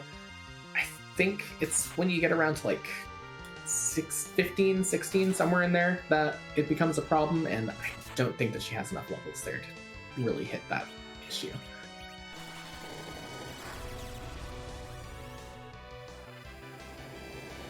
See Khobahi choosing to peek the Odin throne and take on what we know is, and what Khobahi knows at this point is the Water Hag. Resets out of it. I guess just face checking bosses at this point. Now this is interesting because I'm trying to remember where that pass came from. I think, didn't pass come from one of the Sheilas? Yes, I believe Sheila too. And Khobahi's gonna go to the moon, it looks like, instead of heading to that Twin Heart location here. So it's gonna unfortunately fade that Ogopogo, but we'll see what happens up on the moon. Meanwhile, Wewbear deep into the Z fight again. We're looking about the part where things sort of started to go wrong for him last time, waiting this second big bang to come out. There is a shake. I think we're about to have it here. I think we're about to see an elixir go out on Rosa just to top her off because it was such a small margin that she went down by last time. You might as well get her to her full just over 2,200 hit points. Yep, if you've ever been like me, the type of person who hoards all the elixirs until the final boss of it and then realize that you don't need them, there is a great example of it, throwing it to heal 40 HP on Rosa at that point in time. But to rise with 250, so while it may not have been necessary, definitely good to try and have that bit of extra safety, and it looks like this might be a more successful attempt than last time.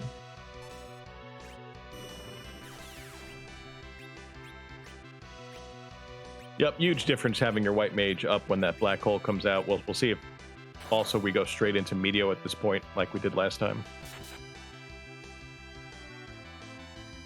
Definitely, I think we should be getting to around the point where that Meteo came out.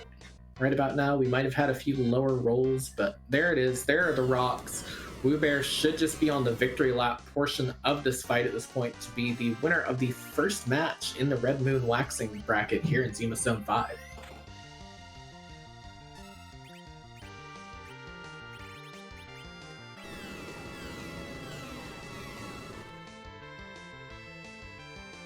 Out comes This another time, Meteo. And this time Cecil dodges. He could have used that dodge during his first fight. Yeah, that's always how it goes, isn't it? It's like when you have the Z wipe the second time around, when you've done things just that little bit safer, is the time when everyone gets the RNG that would have made you win the first time around. And that is GG to Wewbear. Kane up in the air, not even taking part as Cecil gets the final swing in. There goes Zodamus, the final boss, and Wewbear gets the win. Congratulations, Wewbear. I believe joining us now. GG.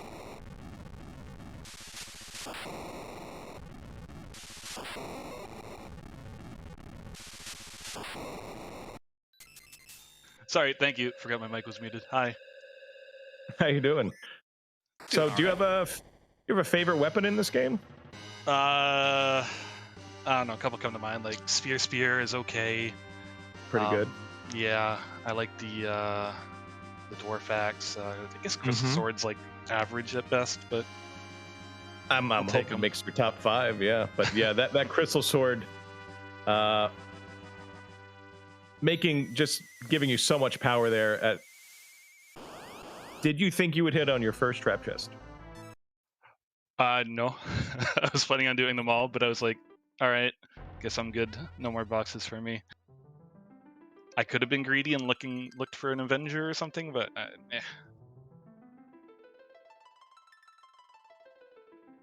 So, sort of going back to that crystal sword a little bit, is that sort of Evelyn Castle play just one that you generally favor in these flags? And if so, sort of, can you walk us through the kind of thought process that leads you to want to go for those Evelyn Castle checks that early on?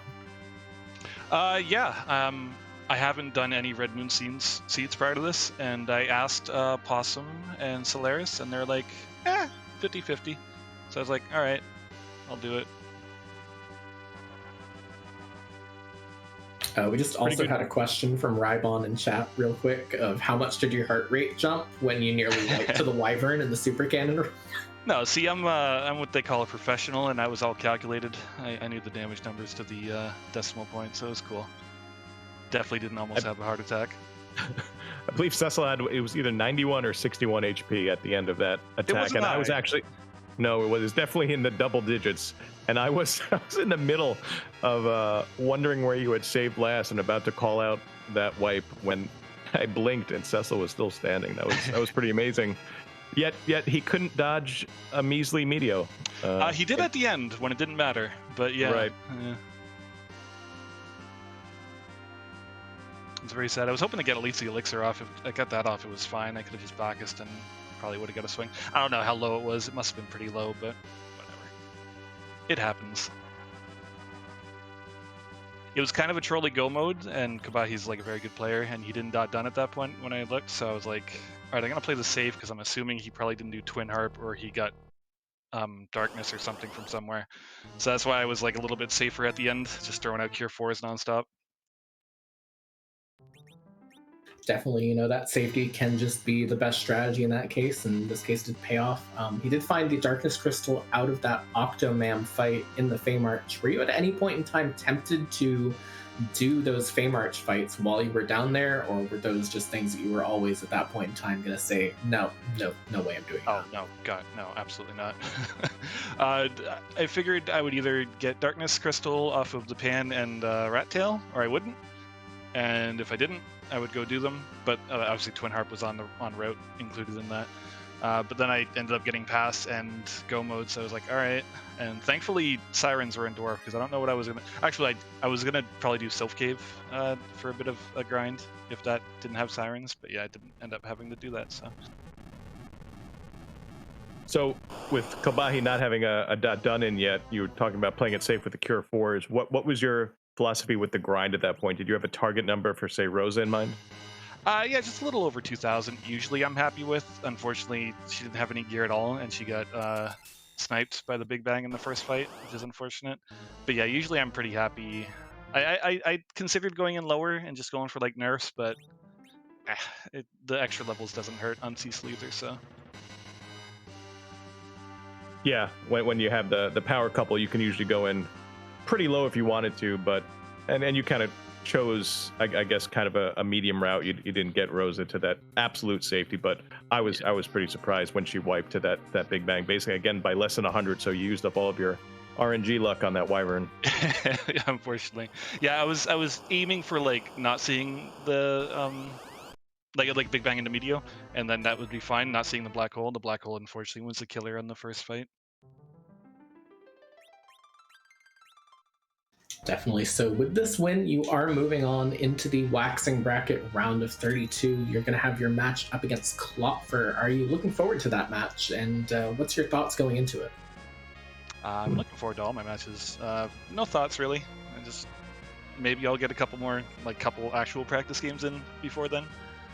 But yeah, I don't know. I'm here to have fun. I'm in like 4 tournaments right now for different games, so it's kind of spread thin for practice time. Trust me, I more than understand. I mean, if you hadn't mentioned it, I wouldn't have guessed that you hadn't gotten as much practice in, because you definitely showed a really, really good run through the seed today. Thank you. It felt all right. I was a bit rusty on a couple things where I could have save scummed here and not saved there, but it's fine. Yeah, overall, very well done, very well played. Crystal Sword helps out for sure, but yeah, I think all of your decisions, especially as you were approaching that go mode, were good ones, and they worked out for you. So GG once again, Wewbear. Thank you. Did Khobahi not spike that? He did not. He has. I don't think he's been to Eblin yet. So, yep, that there was a pretty big power differential there, where you had the Crystal Sword and he still had the. He had Dancing Daggers, I think, on for the Magic Sisters fight at Baron. That is fair. Yeah, it's not a very strong party like otherwise, so that's also why I was kind of hoping to get something out of there. Because yeah, Kane is average, and then you have Iridia, cool, and you know, a couple white mages, Sid. Yeah, it just wasn't like a super strong party. Yeah, and given that loot differential, he did go for the treasury where you didn't need it. He did get himself. He got himself a white spear. I think that was probably the best thing that he found. So that definitely helped him a little bit, but nothing compares to that shiny crystal sword. That is fair. Yeah, I'm just happy that Moon wasn't required. There was no cave value shenanigans or any other, because there was like gross bosses that were left near the end. So Baigan and Ogopogo, like no thanks. Yep. On the Moon, nah.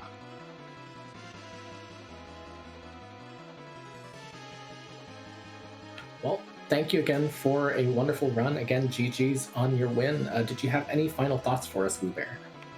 Not really. Just thanks for doing the commentaries and the button pushies and the restreams and all that, and putting on another tournament. It's looking really great. I like the little icons for the bosses. I'm just looking at them now. Very cute. And yeah, everyone's awesome. Again, thanks you so much. Congratulations. Thank you. All right. Goodbye. Good night. That was our winner of tonight's race, Wewbear, moving on in the waxing bracket. Khobahi about to find. Is this going to? Yep, this is going to be the boss he needs. I think as we were interviewing Wewbear, we saw Khobahi face checking the Moon and now returning to discover Ogo here at the harp. Definitely. I'm gonna let the music play out just a little bit here, and then afterwards got a few little things that are probably worth going over real quick.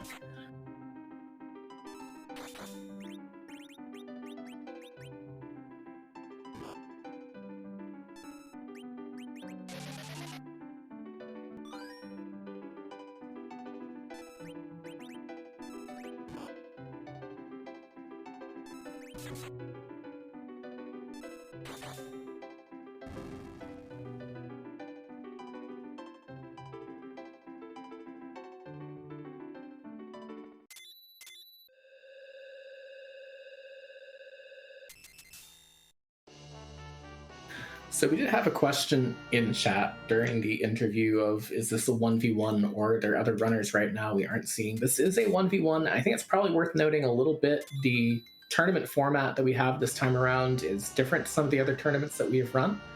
At the moment and for the next few weeks, all matches in both the Blue Moon and Red Moon waxing brackets are best of ones. The winner moves on to the next round of the tournament, to their next opponent. The loser moves down to the Blue Moon and Red Moon waning brackets, where they either win and move on, or they lose and are fully eliminated from both. At the end of the tournament, we will be crowning 4 different champions, one from each bracket. So Wewbear is still in the running for the Red Moon waxing champion, and Khobahi will still be in the running for Red Moon waning champion. And based off of the run today, definitely a strong contender for that, you know, with how close this has been given that crystal sword advantage and some of the things that have gone on. So definitely worth watching. We will be having more matches tomorrow. We'll be going over the schedule at the end of this broadcast. 4 champions. I think it's appropriate then. We had the Alt Gauntlet in the waterfall, and we got to see 4 Mad Toads. Maybe the 4 champions of the 4 different tournaments could be called the 4 Mad Toads. Can we get on board with that? It's either that or the 4 tiny mages. Instead of giving away a Z sprite, can we give away 4 different tiny mage sprites for the waterfall Alt Gauntlet instead? I'll ask Scala about that. Z will probably say no to that, but it is an option. Either way, I mean, I see symbolism there, just based on where that landed tonight. Absolutely. The 4 champions do not duke it out at the end. The Blue Moon and Red Moon brackets have different flag sets. The Blue Moon brackets kind of more resemble what we would normally have in the group stages of the tournaments. The Red Moon ones usually resemble the more bracket stages of the tournaments. Both are pretty well equal in terms of runner skill and definitely in terms of excitement on both watching and fun in terms of running. So definitely worth watching both sides of the tournament. But each bracket will crown its own individual champion. We're not quite gonna make them have a battle royale at the end. Yeah, no official grand championship though. They may choose to run for fun on their own, whoever those winners end up being, and that could be fun to watch. But yep, we're gonna have 4 distinct champions at the end of this a few months from now. Absolutely. I really like the format of this tournament. It allows for, if you have that one sort of circumstance that might knock you out of it, you can still have a chance at winning it all, just winning a different it all at the end of it. And it's really exciting to see as we see Khobahi making this long, long walk down to the bottom of the moon. It is minutes long, in case you were wondering. Is going to pop some sirens for a quick King Ryu grind, but probably not more than 1 or 2 at this point, I would imagine. No, looking at the numbers there, and you heard Wu's philosophy of getting Rosa just to a little over 2,000. We'll see how far Khobahi wants to take it. I mean, just one of these fights is definitely going to put Rosa well over 2,000 HP for the final fight.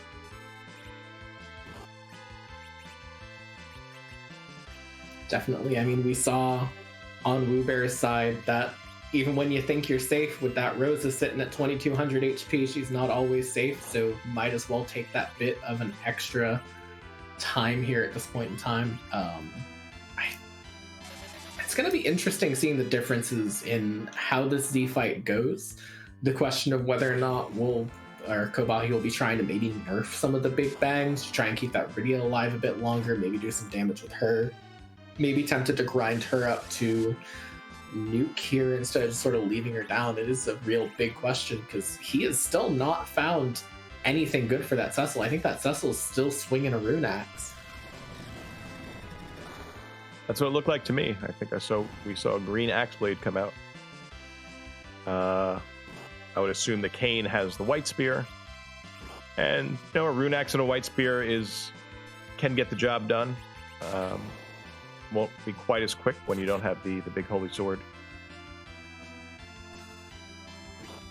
Yeah, and at this point in time, it is worth noting that Khobahi, unless he is not watching the race room, which is a perfectly valid thing to do as a runner, will know that Wewbear is already finished at this point in time.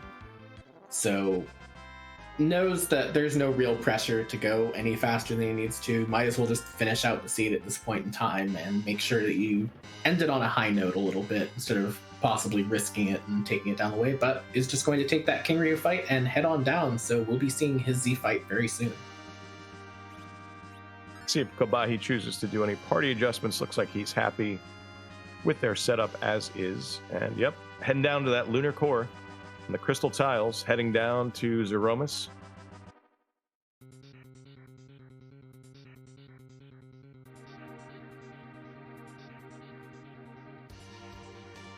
Absolutely. It is a very interesting set of circumstances we have going on here, where we've had this good view of sort of this match. Looking back on it is a good example of what happens when you have a lot of power and when you don't. And in a way, it almost feels a little bit like, I know it's not quite accurate, but it's almost a little bit like what if Blue Moon was against Red Moon flags in a way.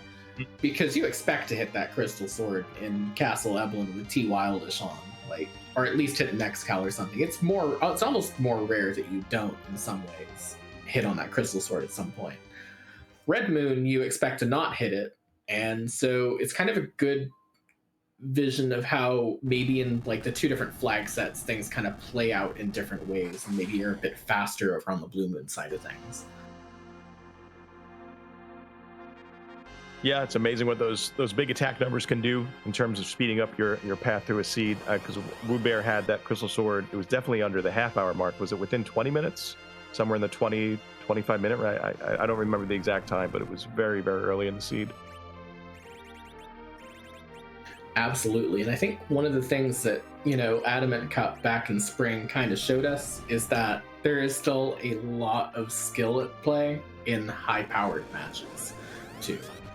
And so I don't, we've been talking a lot about the crystal sword. It's very important to not discount to the amount of skill that Wewbear showed in getting through the seed and getting that crystal sword at the 20-minute mark, and using that crystal sword to carry himself through the seed with basically no problems, with a slight asterisk there for the Z wipe and the Wyvern near wipe.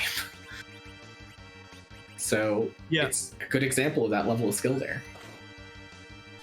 Without a doubt, yeah. Wewbear played very cleanly, and just like you mentioned during the interview, I was surprised to hear that this was essentially the first time he had run one of these flag sets as a complete seed. Got a little, definitely got a little lucky in the Wyvern fight, but that would not have cost him too much, and then got a little unlucky in the Z fight, and the power disparity that he was able to leverage because of that crystal sword allowed him to easily absorb, Z fight wipe, where in a closer race that could spell the difference between a win and a loss. Definitely. Khobahi now in the Z fight. We have seen Rydia going down, is just going to leave her on the ground, sit on that Rose's turn, let her cast Cure Force, so is taking the very, very safe Berserkers and nothing else routes through the Z fight, which I honestly cannot blame him for in the least. I would honestly be doing the exact same thing if I was in his position. So it's going to be a little bit longer just because of the lower power, but he shouldn't have a problem from here as long as he doesn't get high rolled in the same way that Wewbear did.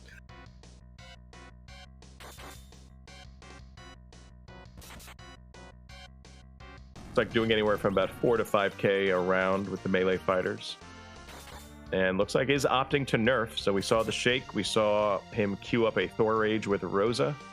We'll see if this nerf is successful, and with the nerf there will be a counter nuke. Where does that land? Probably not the target you wanted to see. Well, Rosa will live through the counter nuke, but I'm not sure whether or not we'll get her another turn to heal before this Big Bang. Here comes the Big Bang at this point. That is actually going to knock Rosa over. Thankfully, the other two should be pretty safe. We should get that black hole to get Rosa back on and back alive, but I'm not sure if he'll have time to nerf the next Big Bang after. So this just got a pretty good amount more dangerous for him. Yeah, with that was a big number on Kane. I'm not sure if that nerf unfortunately hit, but we'll see if if there is a recovery available here. That shake is scary. That shake is rumbling very ominously. Did we hit that phase change? Is this a bad time? I think that's going to be a reset from Khobahi here.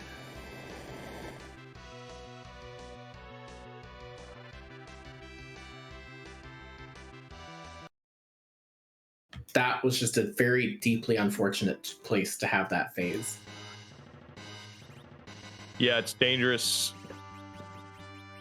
That Rosa just a little bit over 2,000 hit points. If you're relying on the nerfs, that is, the unfortunate outcome that can happen when it doesn't go quite as planned. Yeah, it's one thing when you have an opportunity to recover and it just doesn't work, but when you hit that phase change and you have those back-to-back Big Bangs without the black hole, you don't even have the opportunity to attempt it. Yeah, but Khobahi's gonna pick himself back up off the ground, dust himself off, and head down here for another attempt at the Zemus fight. While we're in the walk down here, I want to give just another quick shout out to both of our runners. Make sure you give them both a follow. They've put on a wonderful show for us tonight. And without them, none of this would be possible, and I'm looking forward to seeing them in the coming weeks of the tournament as well.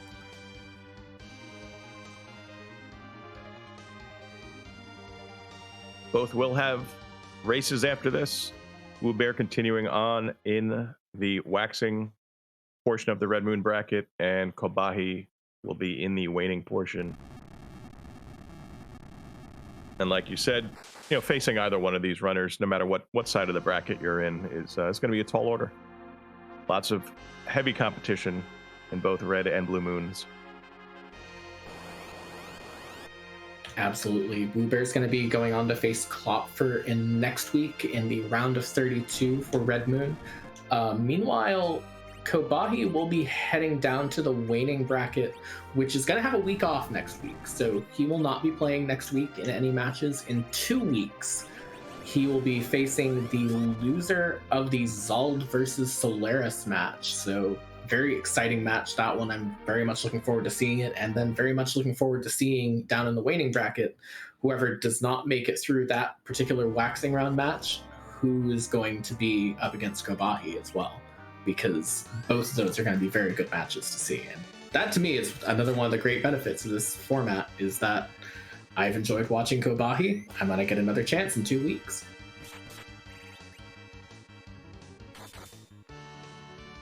Yeah, and it's fun, just to see where people shake out based on their wins and losses, and what pairings we get to see, and what races we get to have the fun of watching. Yeah, I don't know Khobahi, but Khobahi is kind of part of my Free Enterprise origin story. I discovered Free Enterprise when YouTube suggested it to me. I didn't even know randomizers were a thing, and I believe the first one I saw was the live race at, I think, Awesome Games Done Quick. And Khobahi was part of that 4-person race done live. So that was kind of my intro to Free Enterprise in the summer of 2019, and or maybe a little later than that, whatever that happened to be. And then that's when my interest got piqued.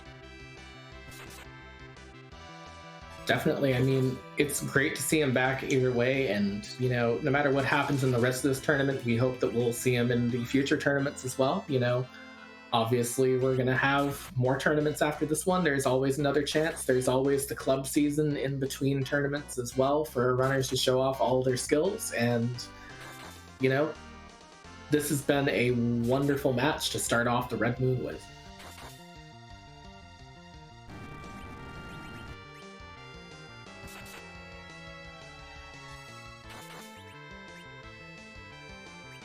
So this is looking a bit more stable for Khobahi this time. Has kept that Rydia alive, so that's one more possible counter nuke target. That nerf might not quite have been timed properly, but I think an unnerfed Big Bang is not necessarily the worst thing to have happen here at this point in time. We're going to see that Cecil get healed back up, and we'll see if that nerf was successful. Even if it's not, there's a chance that Rosa could survive. This could hit for maybe mid-teens damage if the low roll, and that's so not bad. 1700. Have a chance to cast that Cure 4. Absolutely. Looks like that's going to be coming out next at this point in time. I think at this point you probably need to just kind of consider giving up on the nerfs and just continue spamming Cure 4 and just hope you don't get high rolled enough to get that Rosa knocked out.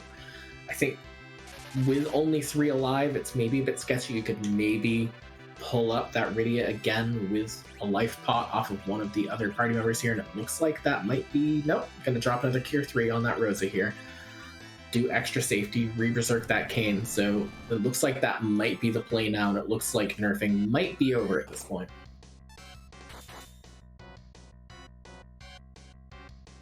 And leaving Cecil unberserked, I think, as a backstop in case the Rosa does go down, because Cecil does... Between the two of them, Kane has the much better weapon. So opting for safety here, which turns out to be pretty wise, as Kane gets taken down almost to being knocked out, and Rosa herself gets knocked down. It's a big question of whether or not this Kane will make it through. It does look like that Cure 4 will come out in time to keep that Kane alive. This is still a little bit of a rough match for Khobahi to get through at this point in time. Throwing Cure 3s with that Cecil at this point. Who says Cecil can't heal?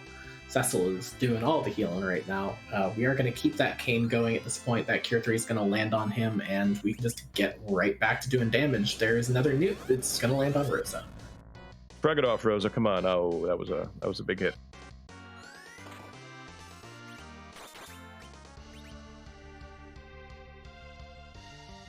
Well, it looks like we're going to try and get Rosa up again before the next Big Bang. Might be able to get her going here. Another Cure 4. Going to single target it onto Rosa at this point in time. And going to get through there. To quickly answer a question for chat, is this a single elimination play-in? Not entirely. This is a play-in match for the Red Moon waxing bracket, but the loser does still get to participate in the Red Moon waning bracket as well. So not fully eliminated from Zemus Zone 5, just moving to a different portion of it if you lose in this case. And just to be clear, the play-in designation is simply due to numbers. There's no different qualification from those already seeded in the tournament proper. It's just because there wasn't the perfect number of matchups to make an even tournament.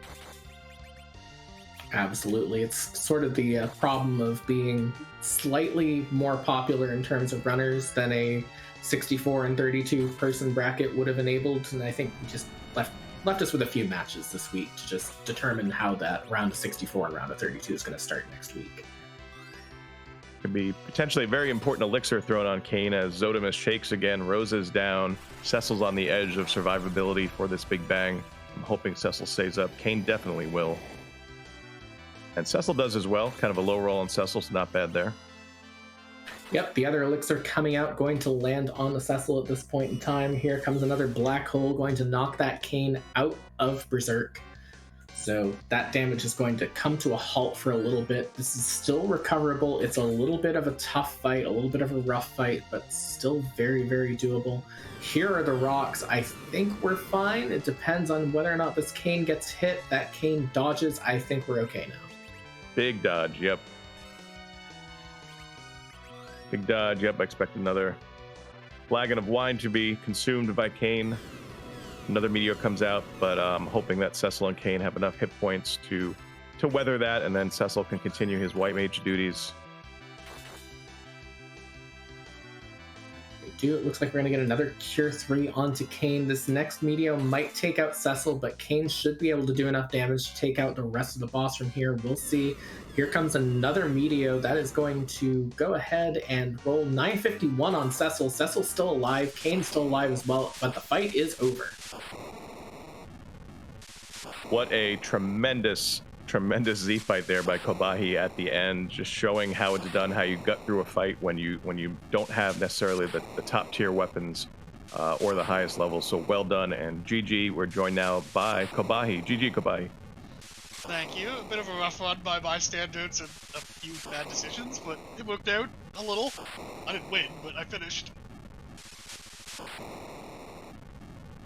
Yeah, I mean, you definitely put on a very good show of, working your way around the few problems that you had and like that.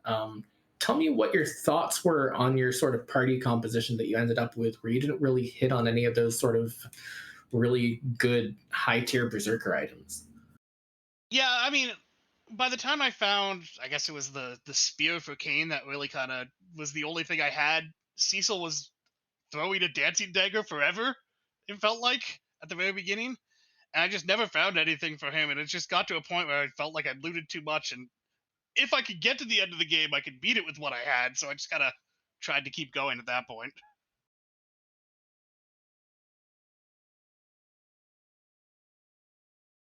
Yeah, definitely. I mean, when you don't hit on any of those big sort of items, it does create things a bit rough. Unfortunately, part of the difference between your run and Wewbear's run is that he did go to Castle Eblin fairly early on and did hit on a crystal sword. I didn't want to ask if there was like a point in time where you'd considered that play yourself, because I fully understand why you wouldn't. It's just that's how it shaped out this time, I definitely considered it, and I was really afraid. And as soon as I saw that he was done, I figured there must have been something there, or at least in one of the trap chests on the way down. It's just that I got so many things on the overworld that, at that point I didn't need the crystal sword for, doing all the checks on the overworld. So I was just like, okay, I have enough that I could do all these. And by the time I got to doing the hook, normally in my few practice seeds I've done, I've hit Eblon Castle if I have, absolutely nothing, like literally nothing to do anything. And this time I just felt like I had a little bit of stuff, and turns out it really didn't work out as well. Yeah, I mean, it's definitely a very understandable play.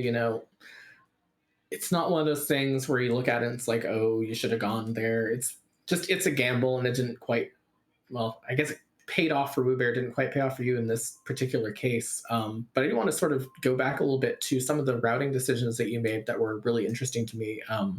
What did you think once you got that Darkness Crystal out of that Octomam, and how did that really affect your sort of play from that point onward? Well, yeah, like I said, I beat the Octomam. I tried the Evil Wall, which was not a good idea, so I beat the Octomam again. At that point, I knew, like, I only needed, I think it was 2 bosses left at that point. Well, find 2 bosses. I did the quick tower key because I knew it was quick. Found the Wyvern, and then with that darkness, I immediately just went to the massive bosses in order to try and find one, which did not work out. Didn't work out, but it did lead you back to the Earth eventually, where you had to find that Ogo in Cave Magnus, and that puts you into your go mode. I had a question, I guess, about how you decided how much to grind at the end. Did you have a specific target number for either Rosa or your melee fighters that you were trying to hit before you entered the Z fight? I did that one more Gold Dragon fight on the moon just because I wanted my Rosa to have at least 2,000 health. Because I don't know if you noticed, I had an Elven bow on Rosa. That was literally it. That's not enough to survive Zeromas, apparently. No, she kept getting kind of the bad end of the RNG rolls there. Wasn't able to survive too much, and it looks like toward the end of that fight, you decided that Cecil was best off just being a high hit point chemist, and I think that turned out to be a really great decision. Yeah, at that point, I'd known I'd flipped him. Like in the first fight, when I flipped him as Rosa died and my guys were berserked, that wasn't fun. But yeah, at that point, I just had enough elixirs and cure 3s that I knew I'd be able to finish it out with the berserked Kane.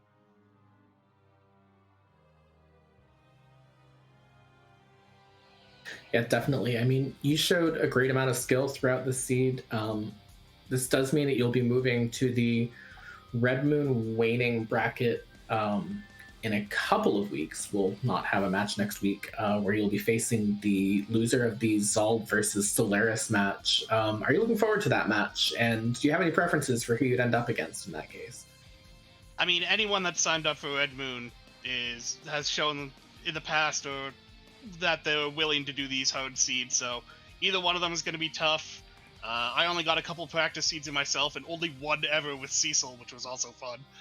So, either one, it's going to be a tough match no matter what. I think anyone in this tournament can really kind of, string along a bunch of wins and win either the top bracket or now the, I guess, waning bracket down below. I shared with chat that watching you play that live event, I think ADGQ was the first time I ever saw Free Enterprise. And I was just curious, you played a lot in the early days, and then you took kind of a break. What brought you back for this tournament? I mean, I've been in the Discord the entire time. I definitely took a break for some real life stuff, but I don't know. I saw the tournament coming, and something in me was just like, yeah, I can play again. So I picked up, did a couple, like I said, I think 3 or 4 practice races, and had fun with it. So decided to sign up and just see how it'd go. No real expectations of winning or doing well, just having some fun. It's great to have you back in the competitive scene again, playing in the tournament. And GG tonight. Good luck in your next match in the waning bracket. Any other thoughts you'd like to share about tonight's seed? Not really. I mean, just obviously it just shows that practice does help a lot. Make sure you heal before you go into some fights sometime too.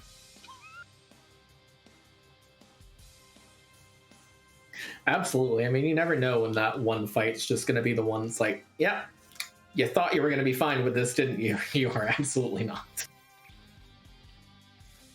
But again, GG's on your run. Looking forward to seeing your next match, and hope you have fun with the rest of the tournament. Yes, thanks for all the commentary and running this, and GG Wewbear on the win, and good luck in the upper bracket. Great. Thank you again so much for joining us. And with that, I believe that's going to be bringing us to a close here. Let's just quickly go over the matches that we have on the slate for tomorrow. We have Alchemy versus Starman at 4 p.m. Eastern Time on RPG Limit Break. We have Microcorgs versus Tibble at 7 p.m. right here on Free Enterprise, and Nightdew versus Zyrak at 9 p.m. over on Free Enterprise 2. I want to give another quick thank you to both of our runners tonight, Wewbear and Khobahi, as well as the Restream team behind the scenes, Neobari and Rybon, as well as a thank you again to my co-commentator tonight, Microcorgs. Again, it has been an absolute delight commentating with you, and very, very happy to have been able to enjoy this match together. Same here, and you're great. That second match that you mentioned tomorrow, do you have a rooting interest? Like, do you have a preference for who's going to win that second match tomorrow? I don't. I take the choice of journalistic neutrality as someone who does not participate in tournaments, also known as you're not going to make me take a pick here live on air.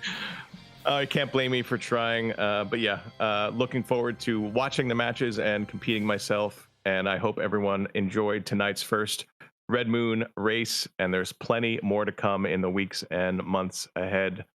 Thank you, Nth, for being part of the team with all of us here tonight.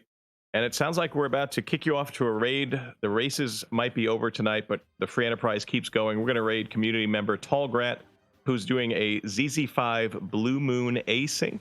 So if you're interested in running a Blue Moon async, you may want to check the title of his stream before you decide to watch. But other than that, we hope you enjoy Tallgrat's Free Enterprise action. Absolutely. And again, thank you all so much for watching. And remember, no spoilers for this race in case anyone who's over there has not watched it and wishes to watch it back later. Thank you all, and have an amazing night.